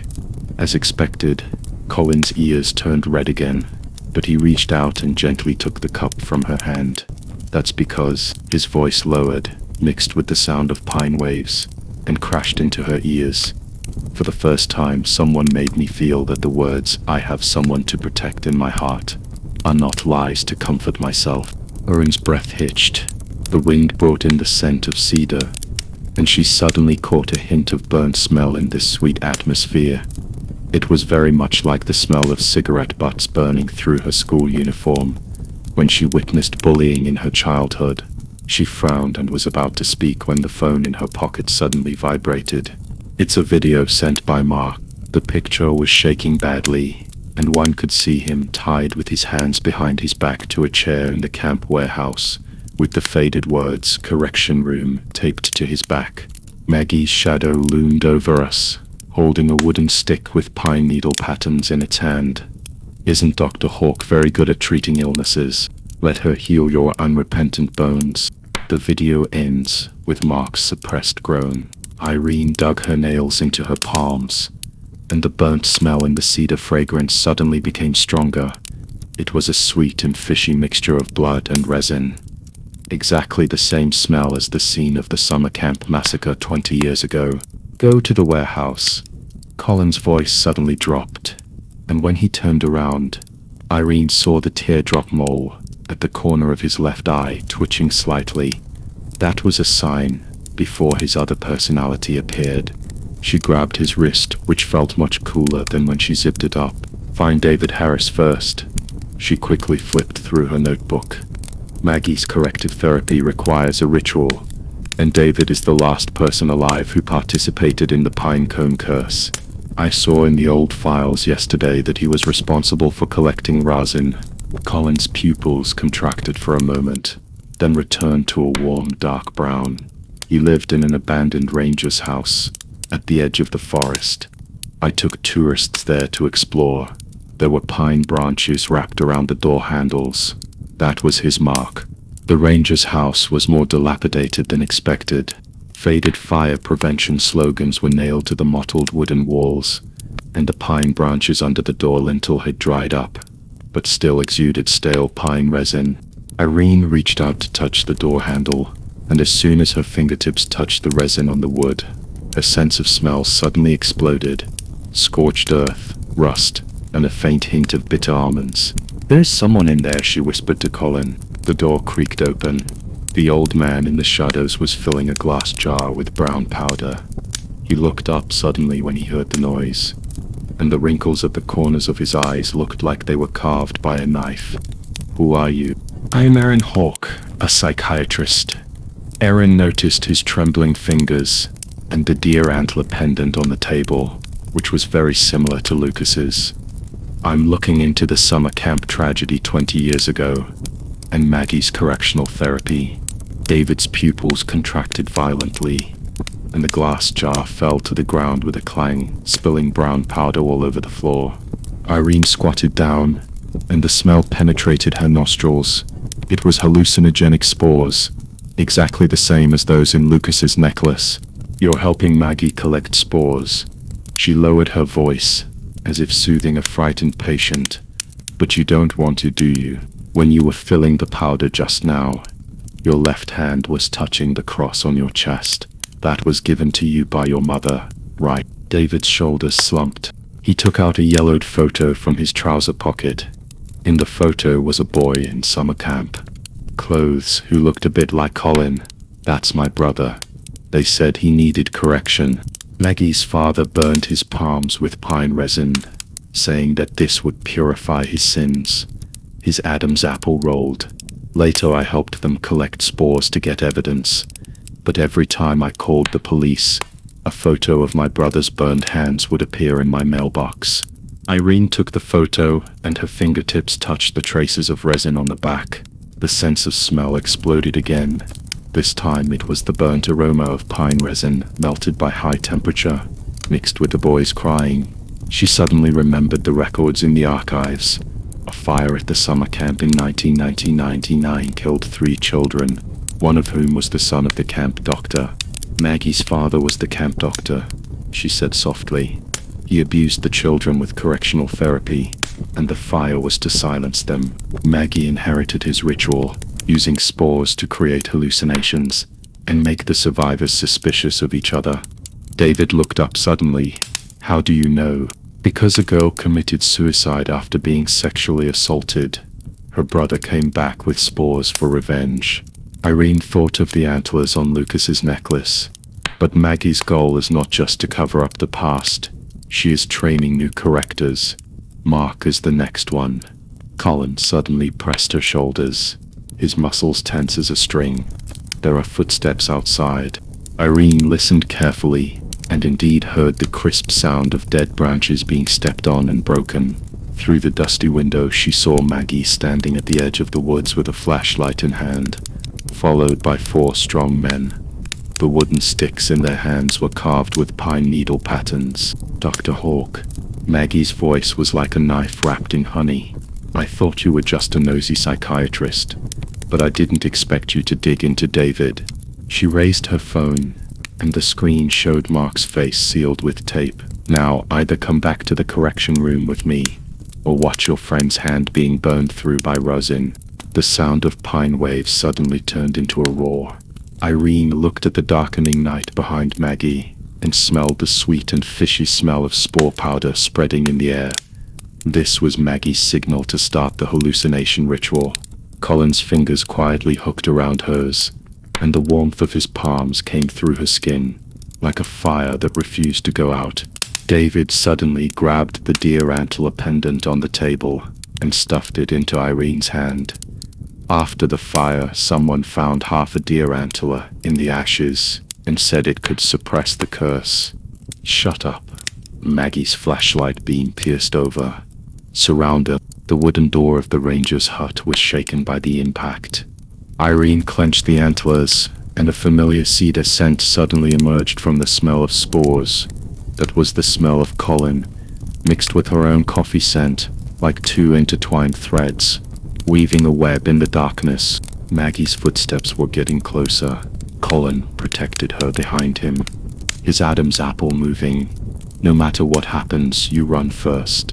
No. Irene took out her cell phone and quickly pressed the record button. Let's run together and investigate together. She looked at Maggie's approaching shadow and heard her own heartbeat drowning out the pine waves. We haven't finished talking about who set the fire that year. When the last sentence was torn apart by the wind, Maggie's flashlight had already illuminated the doorframe of the ranger's house. When the sound of pine waves exploded into a roar outside the ranger's house, Maggie's flashlight beam had already split the darkness like a sharp blade. Irene's pupils shrank due to the sting, but she could still see the twisted smile on the other person's face. That was the expression that a hunter in control of everything would have when he saw his prey fall into a trap. Hand over what you stole. Maggie's voice was wrapped in the thorns of pine needles, sweeping over the 4 men she brought with her. They were wearing uniform dark green work clothes, holding bear spray and hatchets in their hands, and their shadows overlapped on the ground to form a dense net. Irene smelled a stronger sweet smell of spores, and felt a chill on the back of her neck. Maggie had obviously spread hallucinogenic spores in the air in advance, waiting for them to fall into hallucinations and surrender. Colin's fingers pinched her palm gently, a secret code that only they understood. Stay awake. Irene glanced down at the deer antler pendant in her hand. The residual warmth from when David handed it to her was still there, and the patterns engraved on the metal surface suddenly pricked her fingertips. It was some kind of spiral symbol, exactly the same as the pinecone cult totem she had seen in the old archive. What is that? She raised her voice deliberately. while glancing at the subordinate closest to her with her peripheral vision. He was a young man in his 20s, his Adam's apple rolling up and down with the smell of spores, his eyes wandering between Maggie and her. Another older man's hand was shaking as he held the hatchet. The axe blade made a soft sound when it hit the door frame, which was very similar to the ringing of alarm bells in a church. Maggie's sneer was like poison. Don't play dumb. The recordings in your phone, the old photos in your bag, and her eyes swept over Irene's clenched antlers. Do you think that scrap metal can suppress the curse? My father used this thing to teach those ignorant kids. Shut up. Irene suddenly raised her voice, deliberately making it tremble. Do you think that fire back then could cleanse all the sins? I've read in Alicia's notes, the Pinecone cult's curse is never based on burning, but on the fear of the living. She felt Colin's shoulders tense even more, and David gasped behind her. The youngest man's bottle of bear spray clattered to the ground. The older man's axe handle hit his knee with a dull thud. Maggie's face flushed instantly, and the flashlight beam shook violently. Are you crazy? That's all just bullshit to fool kids. Nonsense. Irene took a half step forward, deliberately letting the deer antler pendant shine coldly in the beam of light. Alicia said that the first girl who committed suicide in the summer camp had a pine cone full of blood when she died. Her ghost will follow everyone who touches the curse ritual. Until, she paused, staring at the pale lips of the young subordinate, until someone smells the smell of burning pine resin on a full moon night and sees the shadow of deer antlers crawling out of the pine forest and poking the tip of the antler into your... Stop talking. The young man suddenly turned around and the bear spray bounced off the wall. The older man's axe blade fell to the ground with a clang. He took 2 steps back and knocked over the kerosene lamp in the corner. Sparks from the wick fell on the pine needles on the ground, and a small flame rose up. Maggie's flashlight clattered to the ground, and the beam cast a distorted shadow on the ceiling that looked like a pair of deer antlers. Run! Colin's voice exploded right next to her ear. He dragged Irene toward the door, with David stumbling behind her. Maggie's screams pierced my eardrums with the crackling of burning pine needles. Catch them. Whoever lets someone run away will be cursed. As the wind from the pine forest blew into her collar, Irene's heels got caught in the cracks between the tree roots. Colin almost lifted her up and dragged her forward.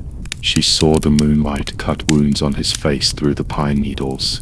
Blood dripped down his jaw onto the back of his hand, burning like fire. David was panting heavily behind him. The deer antler necklace on his neck was shaking violently, and the sound of metal collision and the footsteps of Maggie's men were heard alternately. To the right, Colin turned suddenly and dragged her into a bush. The thorns scratched her forearm, and the smell of blood mixed with the sweetness of spores penetrated into her nostrils.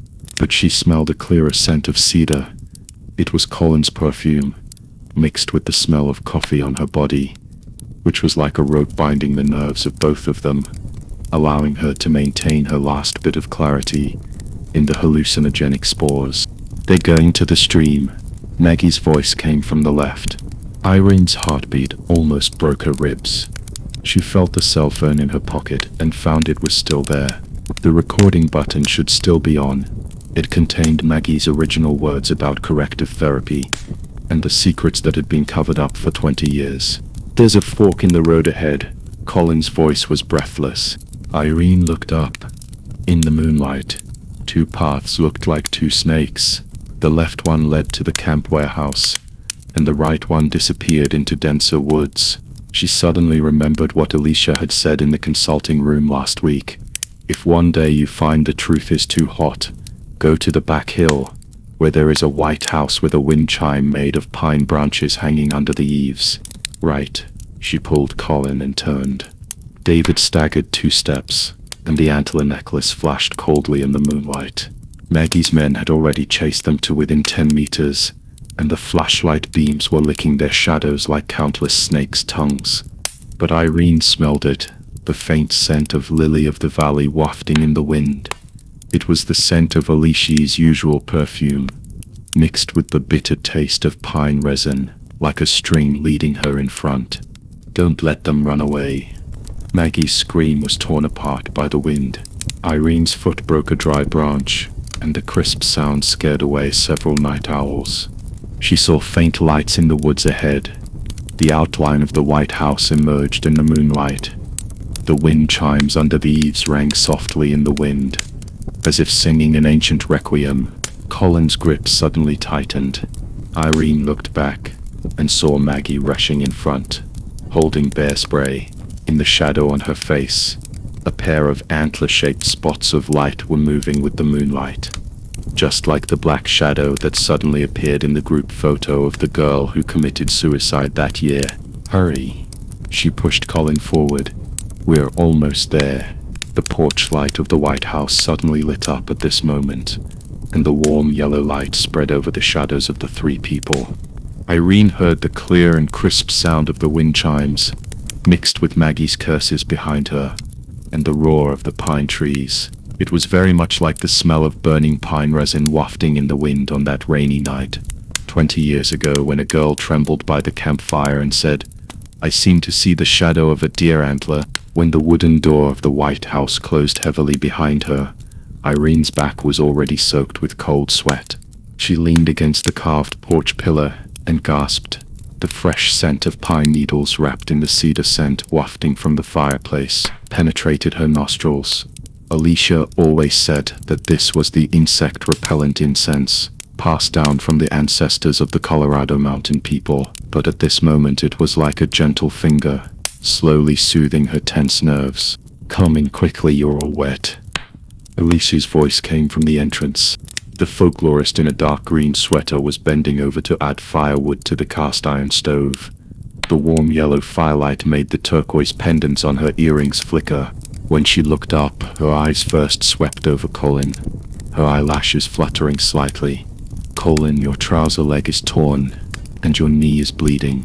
Colin looked down and saw that there was indeed a long, thin blood stain running down from the hole in the trouser leg. He was about to wave his hand to say it was okay, but Alicia had already turned around and took out a medicine box from the oak cabinet. "Last year, all the children with cuts in the camp came to me for treatment. My skills are still fresh." Her fingertips rubbed the back of Colin's hand and lingered for half a second longer. Irene smelled that the scent of lily of the valley suddenly became stronger, wrapping around the two of them like a sweet mist. David tugged at Irene's sleeve and pointed to the rattan sofa in the corner. The mysterious man who always wore a peaked cap took off his cap, revealing the red marks on his forehead from being scratched by branches. "Dr. Hawke, sit down and talk." His voice was like sandpaper scraping against rough wood. "I have to tell you everything I know about Maggie's father's pinecone curse." When Irene sat down, she caught a glimpse of Alicia half kneeling and treating Colin's wound.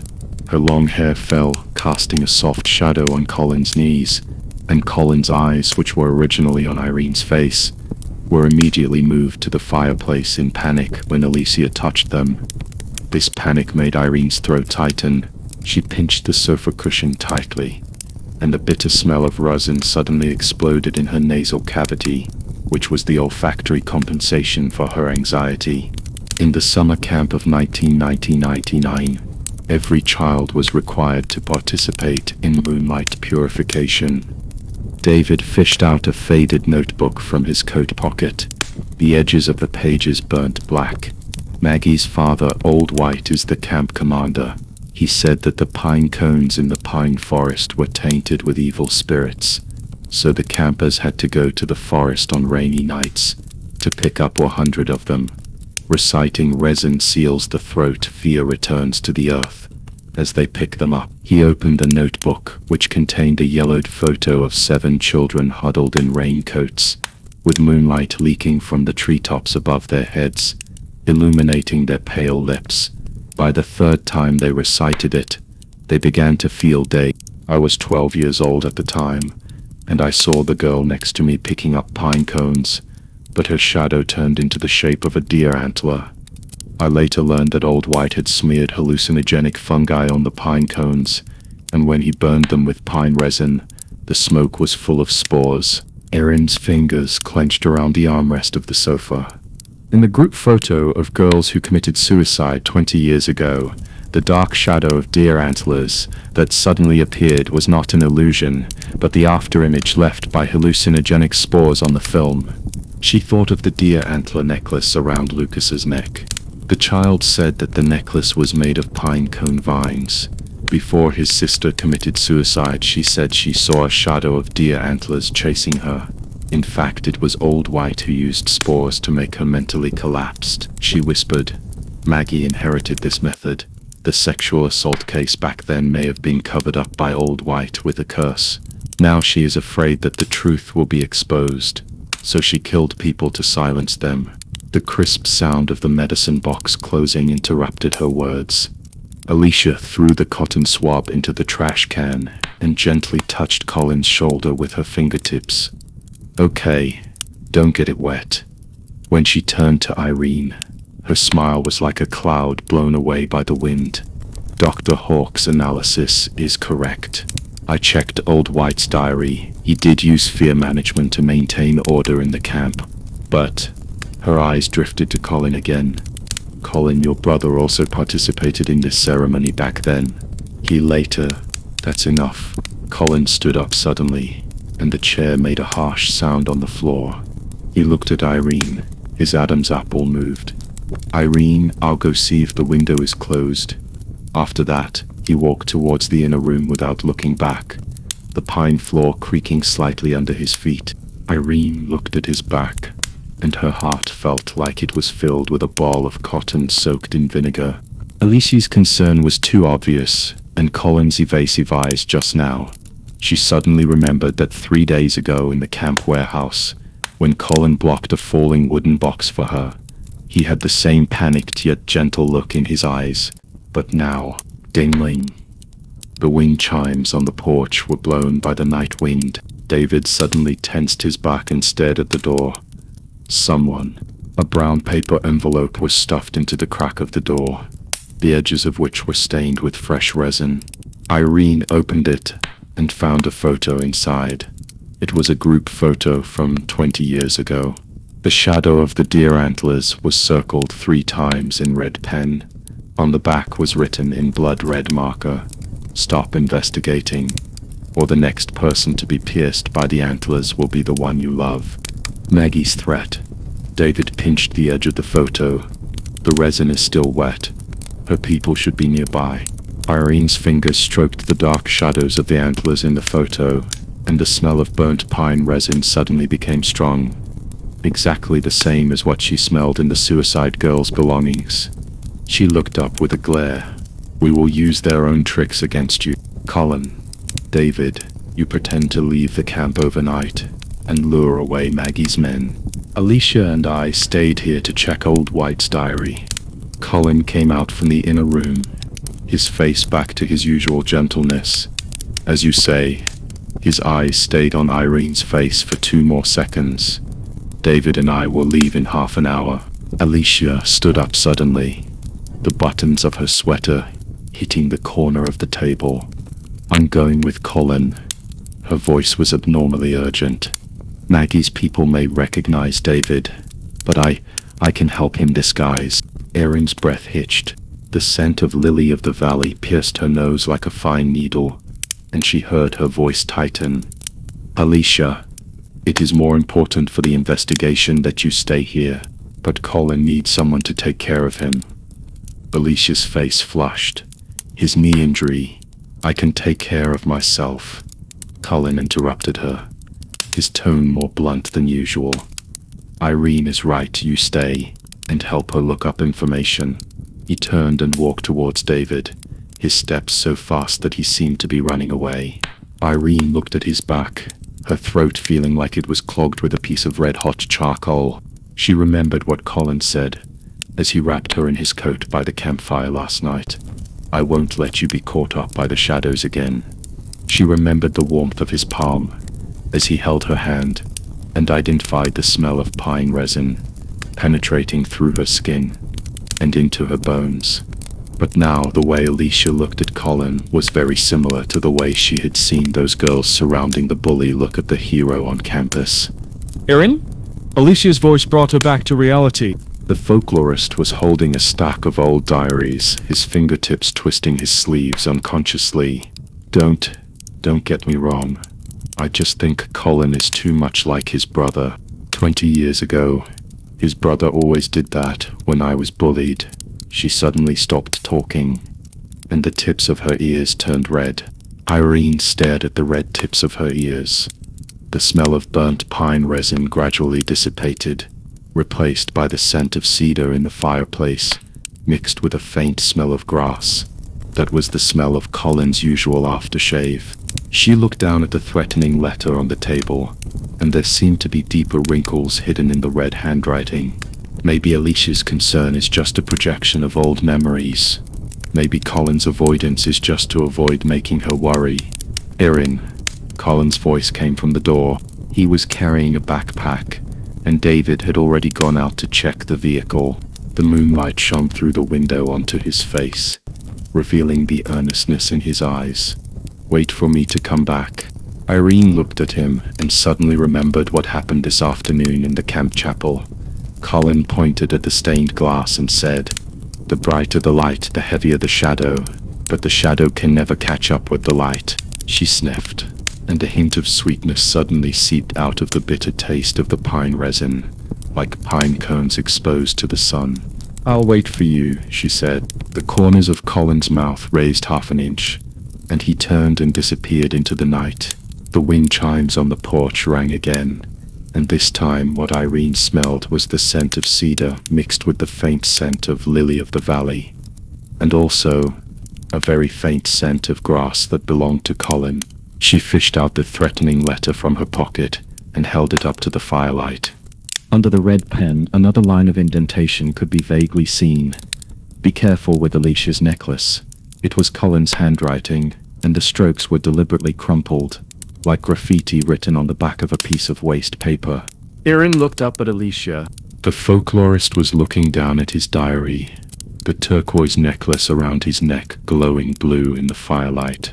She suddenly remembered what David said, that Old White's hallucinogenic spores were often mixed with pine resin and applied to jewelry, and Alicia's necklace was made of pine cone vines. Outside the window, Colin's taillights disappeared deep into the pine forest. Irene touched the threatening letter in her pocket and looked at the necklace around Alicia's neck. In the sound of pine waves, she heard her own heartbeat, like a war drum, like the rhythm of dripping resin. Some truths should be revealed in the moonlight. Irene's fingertips pressed against the indentation on the threatening letter, and the resin exuded a faint sweet smell under the firelight. When she raised her eyes, Alicia was flipping through an old diary. The pine vine necklace swept across the yellowed pages, making a rustling sound. The sound was very much like the sound of pine waves outside the summer camp tent 20 years ago, and also very much like the last whimper of the girl whose mouth was covered that year. Erin? There were footsteps behind me. Colin's coat was still stained with night dew, and the scent of grass and cedar wrapped around her like a moving wall. He held a cloth bag in his palm, and when he untied it, half a charred pine cone was revealed. I found it on the beam of the old warehouse. It's the same mold that Captain White used for the correction ceremony back then. Erin took the pine cone and her sense of smell suddenly exploded. The smell of scorched earth mixed with rust was blood. Blood wrapped in burnt pine resin. She thought of the brass pocket watch that Maggie always wore. It was a relic of Old White, with the words "Purification of Sins" with pine cones engraved on the inside of the watch cover. I shouldn't have concealed my split personality before. Colin's Adam's apple rolled. Every time I switch personalities, it's like being pressed into an icy lake. But now I can tell the difference. I am Colin, the Colin who wants to uncover the truth with you. Irene touched the back of his hand, and the touch felt warm and real. The sweet smell of pine resin has faded a little, mixed with the cool mint-like scent which is the soapery scent he often uses. She smiled. It's Maggie we should worry about now. She shook Alicia's hand.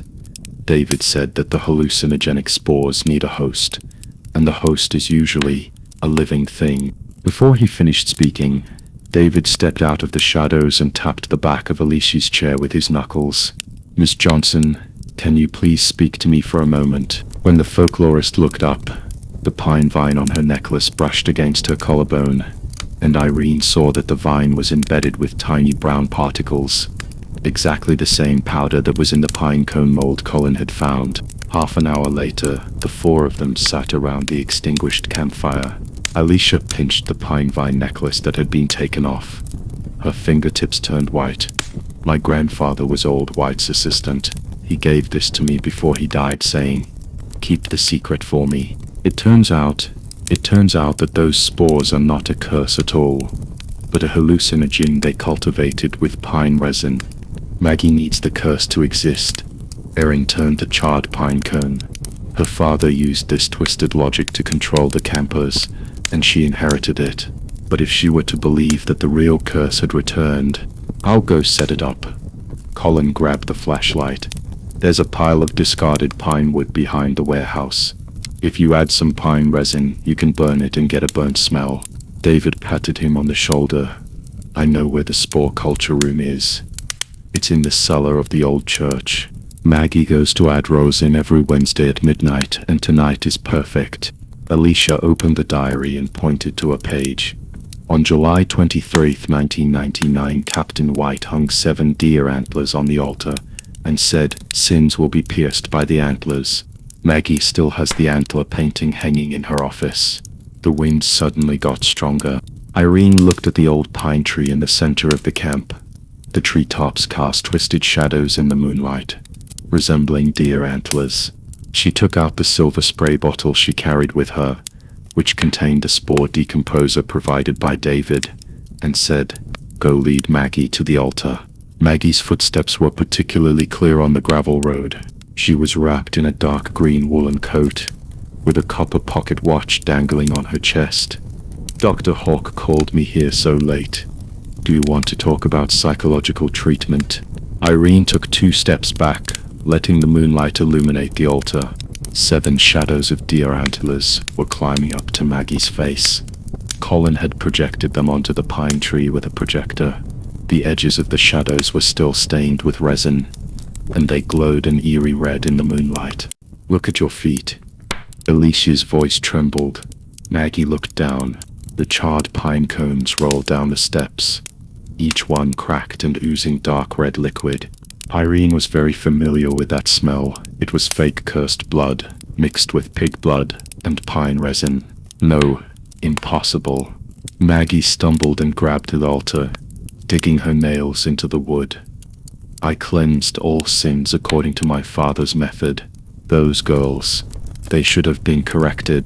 You are the one who was corrected, right?" Irene approached. "In the summer camp of 1999, you discovered that your father used spores to let the campers identify each other as the fallen. You were afraid that the secret would be leaked, so you helped him cover it up. But the girl you identified didn't commit suicide. She was pushed off the cliff, right?" Maggie's pupils contracted violently. The pocket watch fell to the ground with a bang, and the cover popped open, revealing a yellowed photo inside. A girl in a Boy Scout uniform standing under a pine tree. Her eyebrows and eyes were 70% similar to Lucas. "That's Lucy Gray." Irene's voice was like an icicle. "Lucas's sister. You used the spores to get the other campers to identify her as misbehaving, and then you pushed her when she tried to escape. She grabbed your necklace as she fell, so there's her blood in the pine vines, nurtured with the spores for 20 years. Shut up." Maggie grabbed the brass candlesticks on the altar. "You don't understand anything. My father said that pine cones can purify sins, and deer antlers will punish liars." "That's enough." A loud shout came from the pine forest. Colin and David walked out holding flashlights, with pale golden dust floating in the beams. It was the residue raised by the destroyed spore culture tanks. "The spore source is destroyed." Colin's voice was steady and powerful. "Your corrective therapy and your curse are all lies.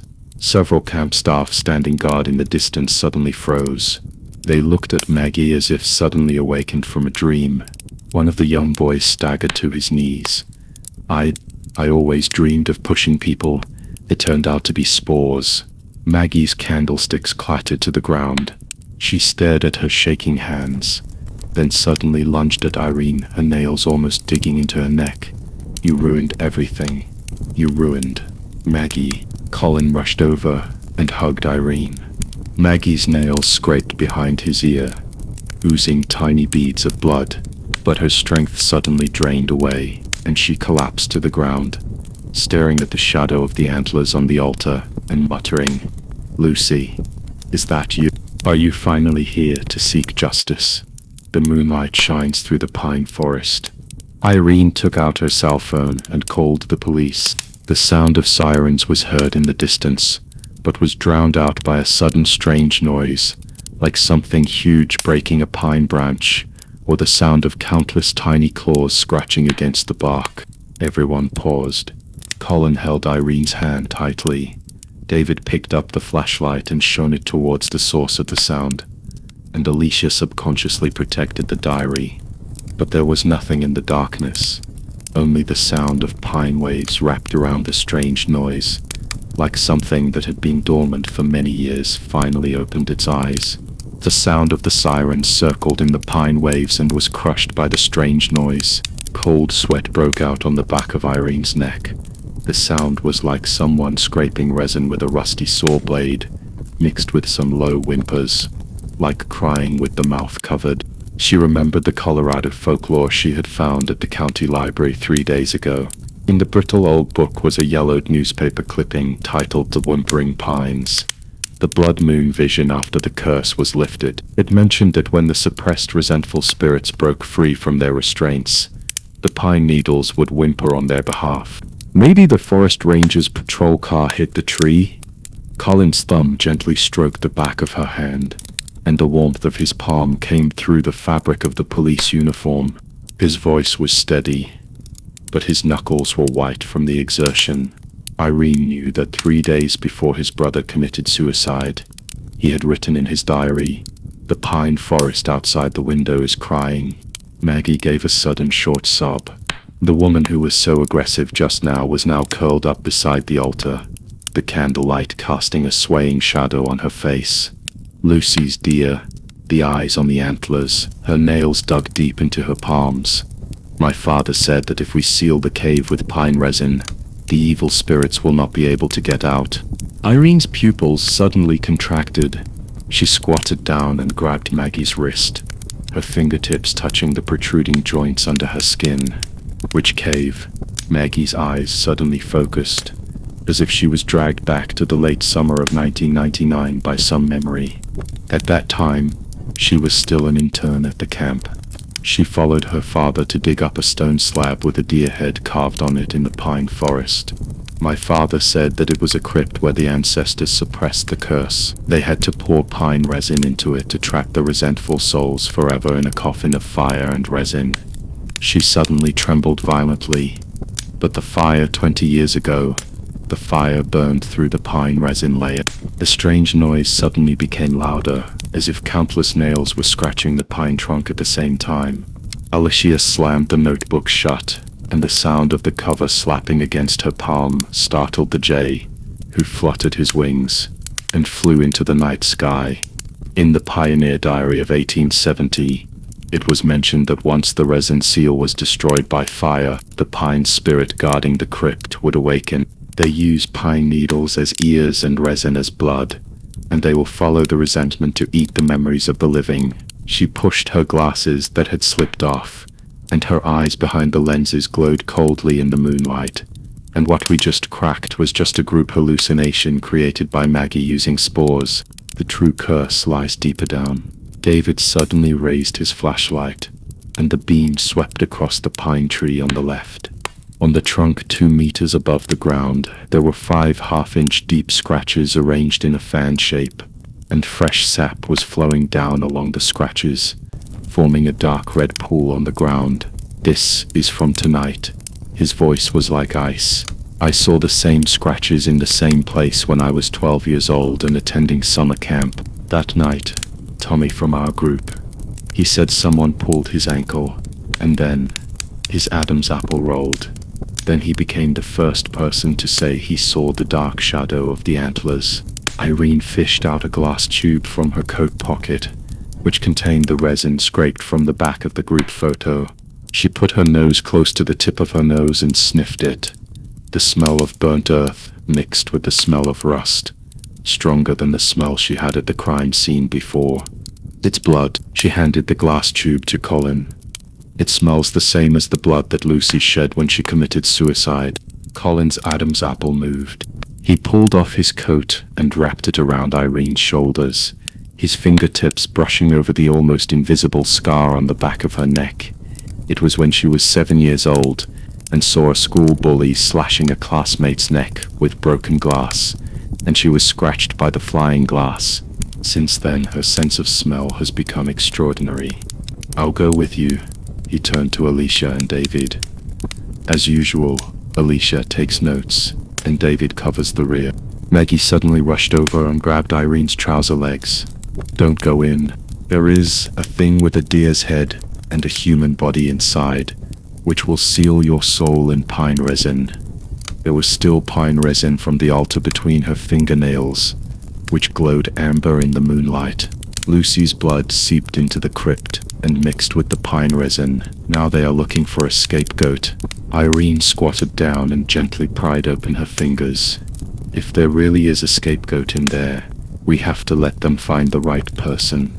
When she stood up, she heard her own heartbeat drowning out the sound of the pine trees. Hidden in that sound was clearly the sweet smell of pine resin that appeared repeatedly in Lucy's diary, the sobs that were suppressed in the bushes at the bonfire party in the summer camp that year, and the unrevealed truth that had gnawed at her nerves in her dreams. Every rainy night for the past 20 years, the four of them walked deeper into the pine forest in the direction of the scratch marks. The moonlight was cut into pieces by the pine needles and fell at their feet like scattered silver.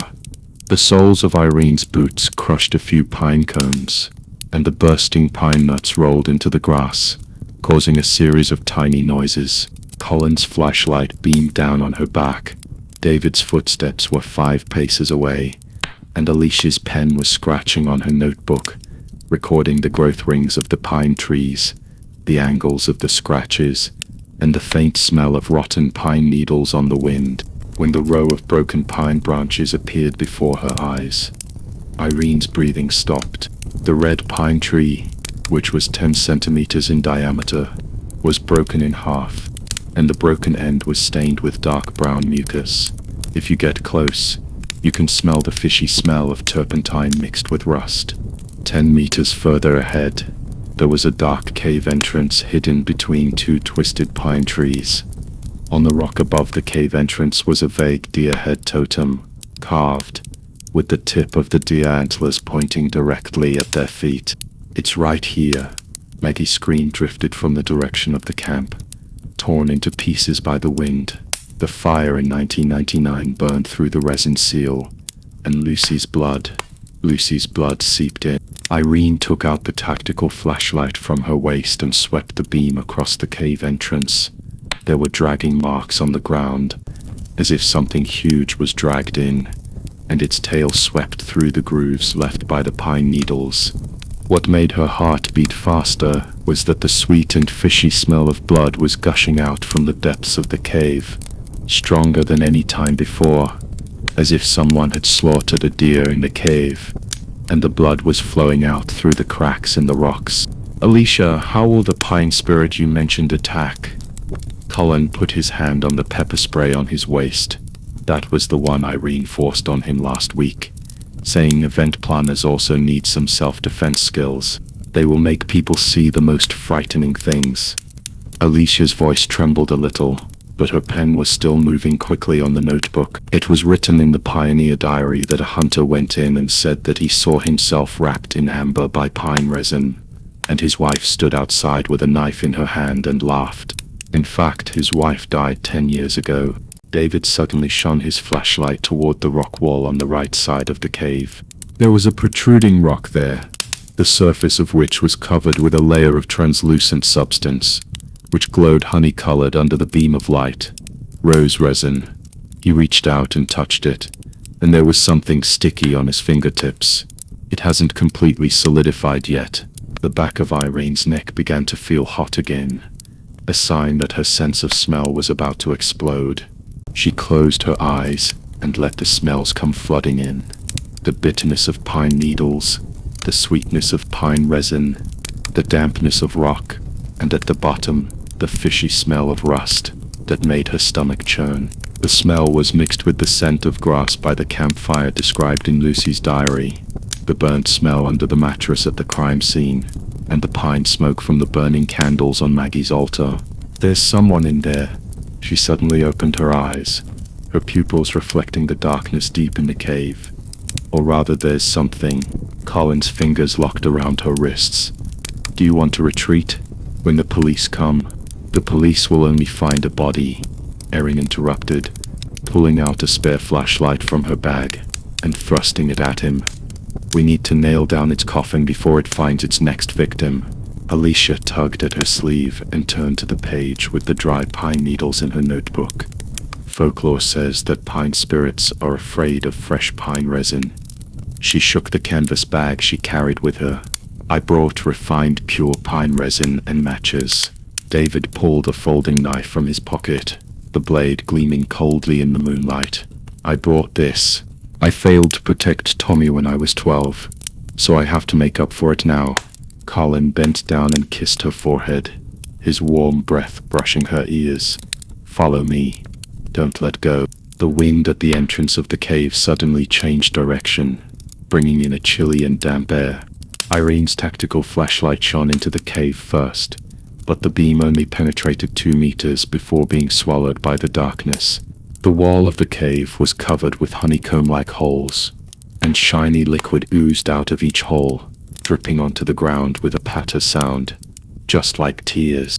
As their toes just stepped on the gravel in front of the cave, the strange noise rang out again. This time it was closer, deep inside the cave. It sounded like countless pine needles rubbing against the rock wall at the same time, mixed with some kind of whimpering similar to a baby crying. Irene's flashlight beam swung and illuminated a winding mark on the cave wall. It was fresh resin, flowing down the cracks in the rocks and forming a small amber puddle on the ground.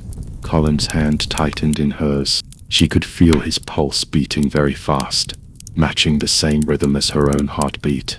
The shadows of the 4 people swayed on the wall of the cave, like puppets controlled by invisible hands.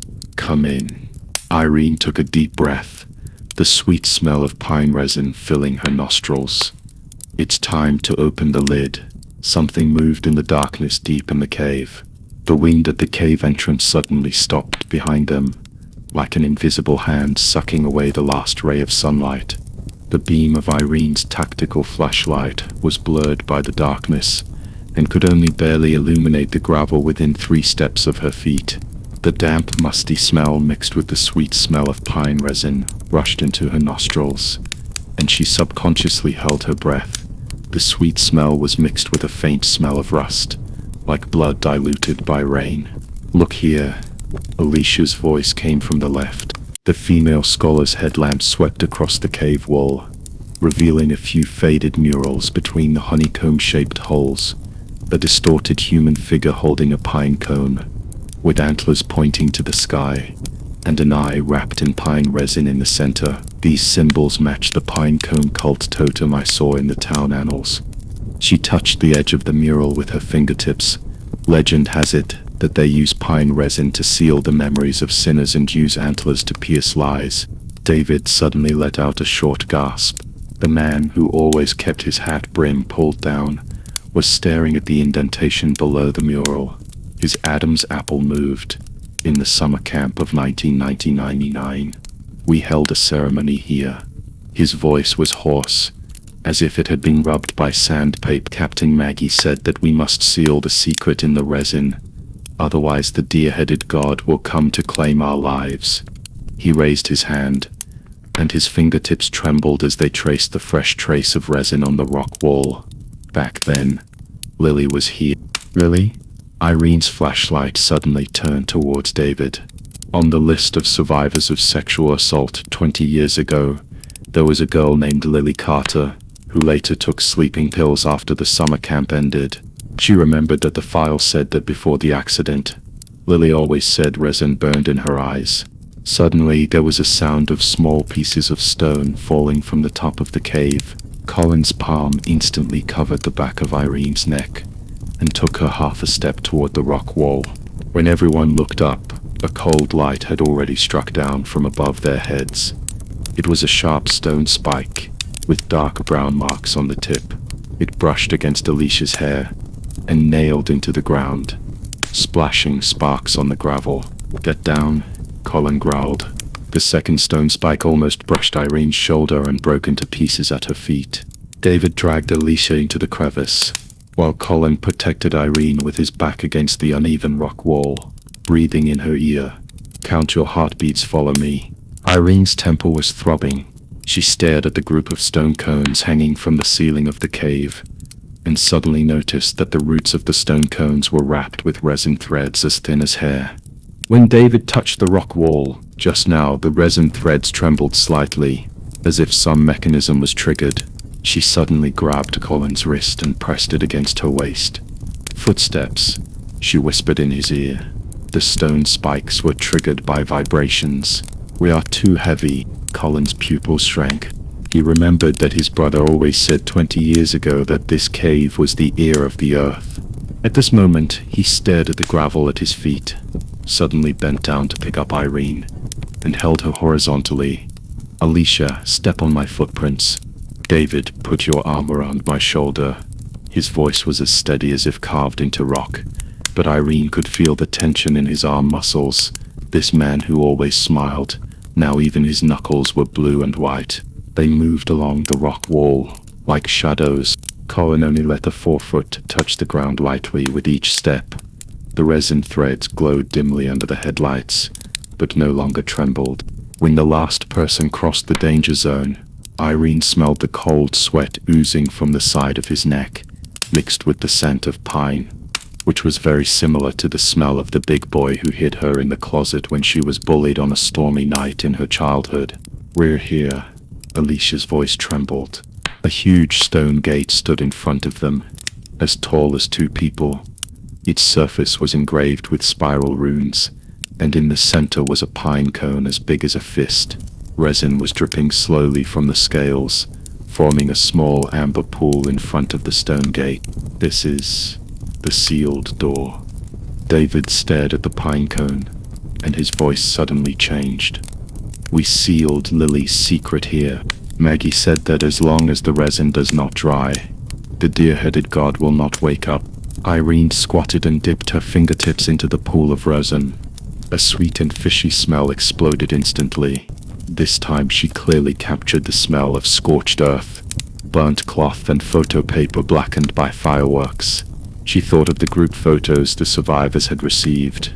The back of the photos was always stained with rosin. The dark figure with antlers in the photo might not be an illusion at all.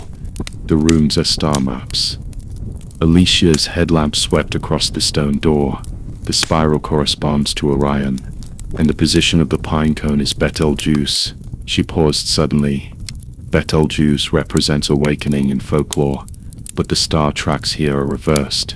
The reverse star track is forgetting. David continued. "Maggie said that if you want to keep the secret in the dark forever, you have to turn heaven and earth upside down." He reached into his pocket and took out half a blackened pine cone. "Back then, each of us bit the pine cone and swallowed the secret into our stomachs." Colin's fingers unconsciously stroked the edge of the stone door. When he touched a dent, the stone door suddenly made a low roar. Irene shone her flashlight over there and found that the runes were glowing, as if they were infused with some kind of vitality. The liquid in the resin pool began to boil, and as the bubbles burst, a faint whimpering sounded, much like the dying sound of the man who was pierced by a deer antler at the party the night before. "It's resisting," Erin looked up and saw sweat on Colin's forehead. Someone doesn't want us to open it, then pry it open. Colin ran his thumb through the broken pine needles in her hair. I'll help you. The stone gate was vibrating more and more violently. The light of the runes connected into one, stretching the shadows of the four people very long. Irene looked at the light dancing in Colin's eyes, and suddenly remembered the words, "Follow me," he whispered in her ear, when he kissed her forehead the night before. Amid the sweet smell of pine resin, she smelled the smell of scorched earth again. That was not the ashes of the past, but a fuse that was about to burn. When the last echo of the falling stone cone disappeared deep in the cave, the pine cone in the center of the stone door suddenly burst. The resin gushed out like a fountain of blood, and condensed into a vague outline in midair. Deer antlers, long hanging hair, and a pair of eyes covered with resin. "Stand back." Colin protected Irene behind him, but his voice was drowned out by the roar of the stone door. The light of the runes penetrated the resin and formed a web around the feet of the four people. Irene felt something entering her nose. It was a smell that smelled fishier than rosin. It was the smell of memory.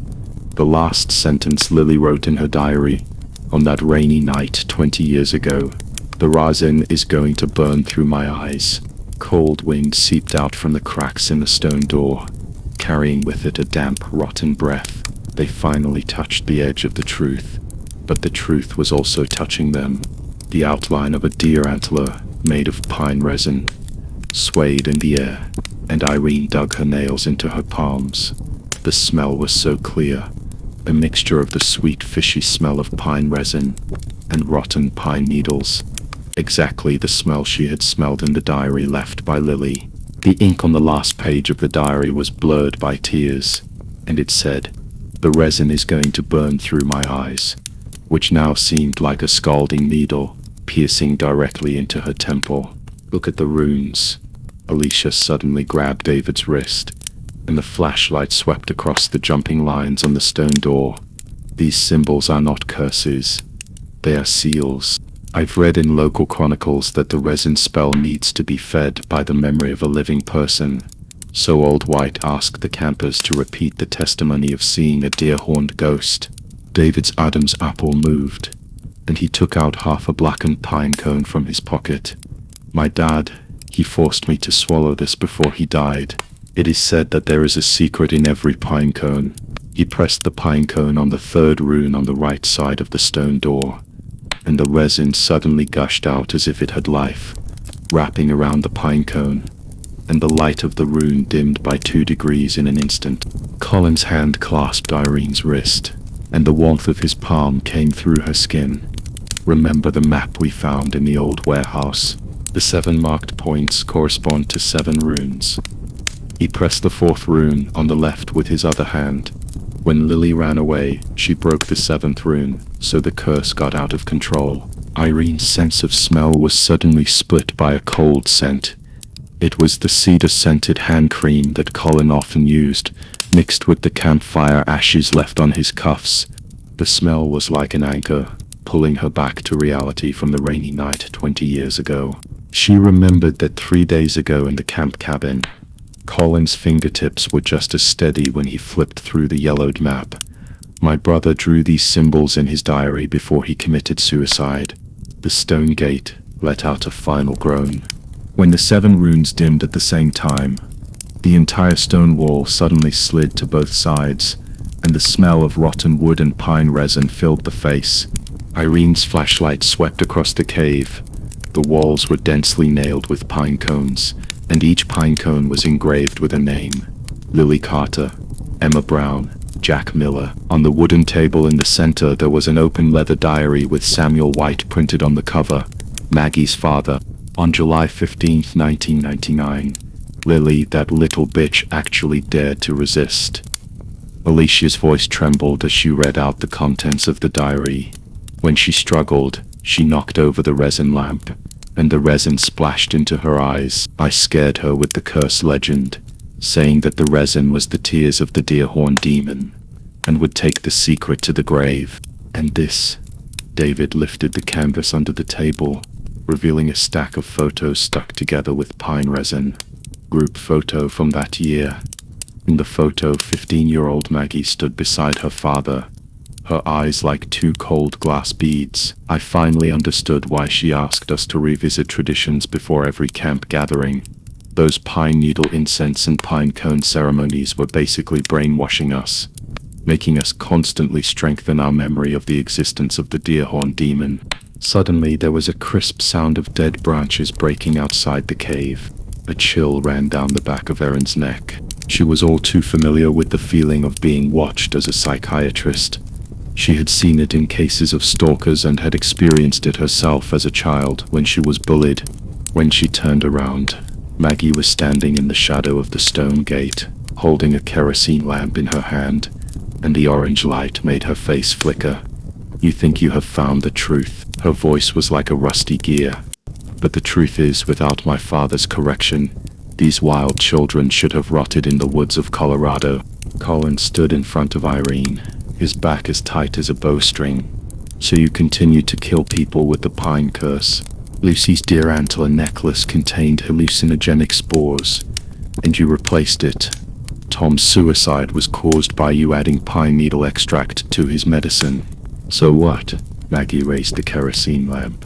The sound of the oil dripping was particularly clear in the cave. "As long as these pine cones and diaries are destroyed, no one will know. Lily's eyes were blinded by my father's resin lamp, not some deer-horned ghost." She suddenly rushed to the wooden table and spilled the oil on the diary. "You think you can judge me? Those kids deserved it. Because you're jealous." Erin's voice was like a scalpel, accurately cutting through Maggie's disguise. "Your father gave all his attention to the campers. You will always be Dr. White's daughter, not Maggie White. So you use his methods to control others and prove that you are more powerful than him." She took a half step forward, and Colin's finger quietly hooked her little finger. "But you are afraid that they will tell the truth. Afraid that you will not even be able to keep this little bit of power." Maggie's hand stopped in midair. The kerosene lamp flickered in her palm, and the flames reflected the fine lines at the corners of her eyes. That was not anger but fear. "Ha!" Suddenly, rubble fell from the cave ceiling. Irene looked up and saw mud and sand seeping out of the cracks in the rocks. A dull roar came to her ears, as if a giant was pounding the mountain. Maggie's face turned pale instantly. "No, impossible. That is the self-destruct mechanism my father set up. It will only be activated if 7 runes are triggered. It was triggered when we opened the stone door." Alicia grabbed David's arm. "Hurry and find the exit." There was another violent vibration. The pine cones on the cave wall fell one after another, hitting the ground with a dull sound. Colin dragged Irene into a corner. A piece of gravel brushed her shoulder and hit the wall. The flying stone chip scratched the back of Colin's hand. Blood dripped onto the resin and quickly seeped in. "The exit is blocked." David's voice was filled with tears. He pointed in the direction of the stone gate. The entrance that was open just now was now piled up into a small hill by fallen rocks. Maggie suddenly screamed and rushed towards the pile of rocks, digging her nails into the sharp stones. "I can't die here. Can't let his secret rot away with him." The sound of Erin's heartbeat drowned out the vibrations. She reached for the metal whistle in her pocket. It was the one Colin had given her yesterday, saying, "Blow it when you're in danger, and I'll find you." At this moment, the whistle was pressed against the palm of my hand, like a hot bullet. She looked at Colin, who was untying the sleeves of his coat, preparing to bandage David's scratched arm. He looked up and smiled at her, the curve of his blood-stained mouth exactly the same as when he covered her with a blanket by the campfire the night before.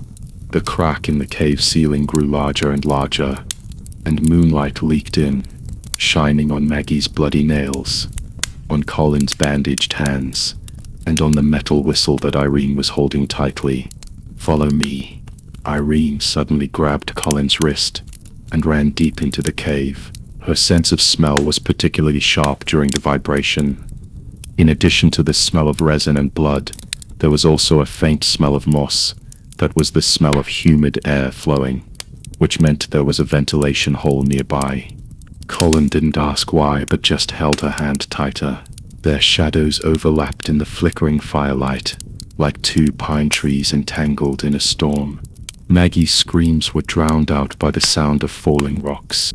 Irene could feel that every vibration of the cave was tearing the ground beneath her feet, and their footsteps were following the path that Lily took when she escaped 20 years ago. Was the girl with her eyes covered with resin also watching them in some corner? When another huge rock fell behind her, Irene's fingertips finally touched the depression in the rock wall. It was a man-made groove leading to unknown darkness. She looked back and saw Colin's eyes shining in the darkness, like two stars not submerged in the resin. "Jump," she said. The treasure house is about to close, but the next puzzle is waiting. If it moves you, please gently like, subscribe, and pass on this piece. Sleep well, dear wanderer.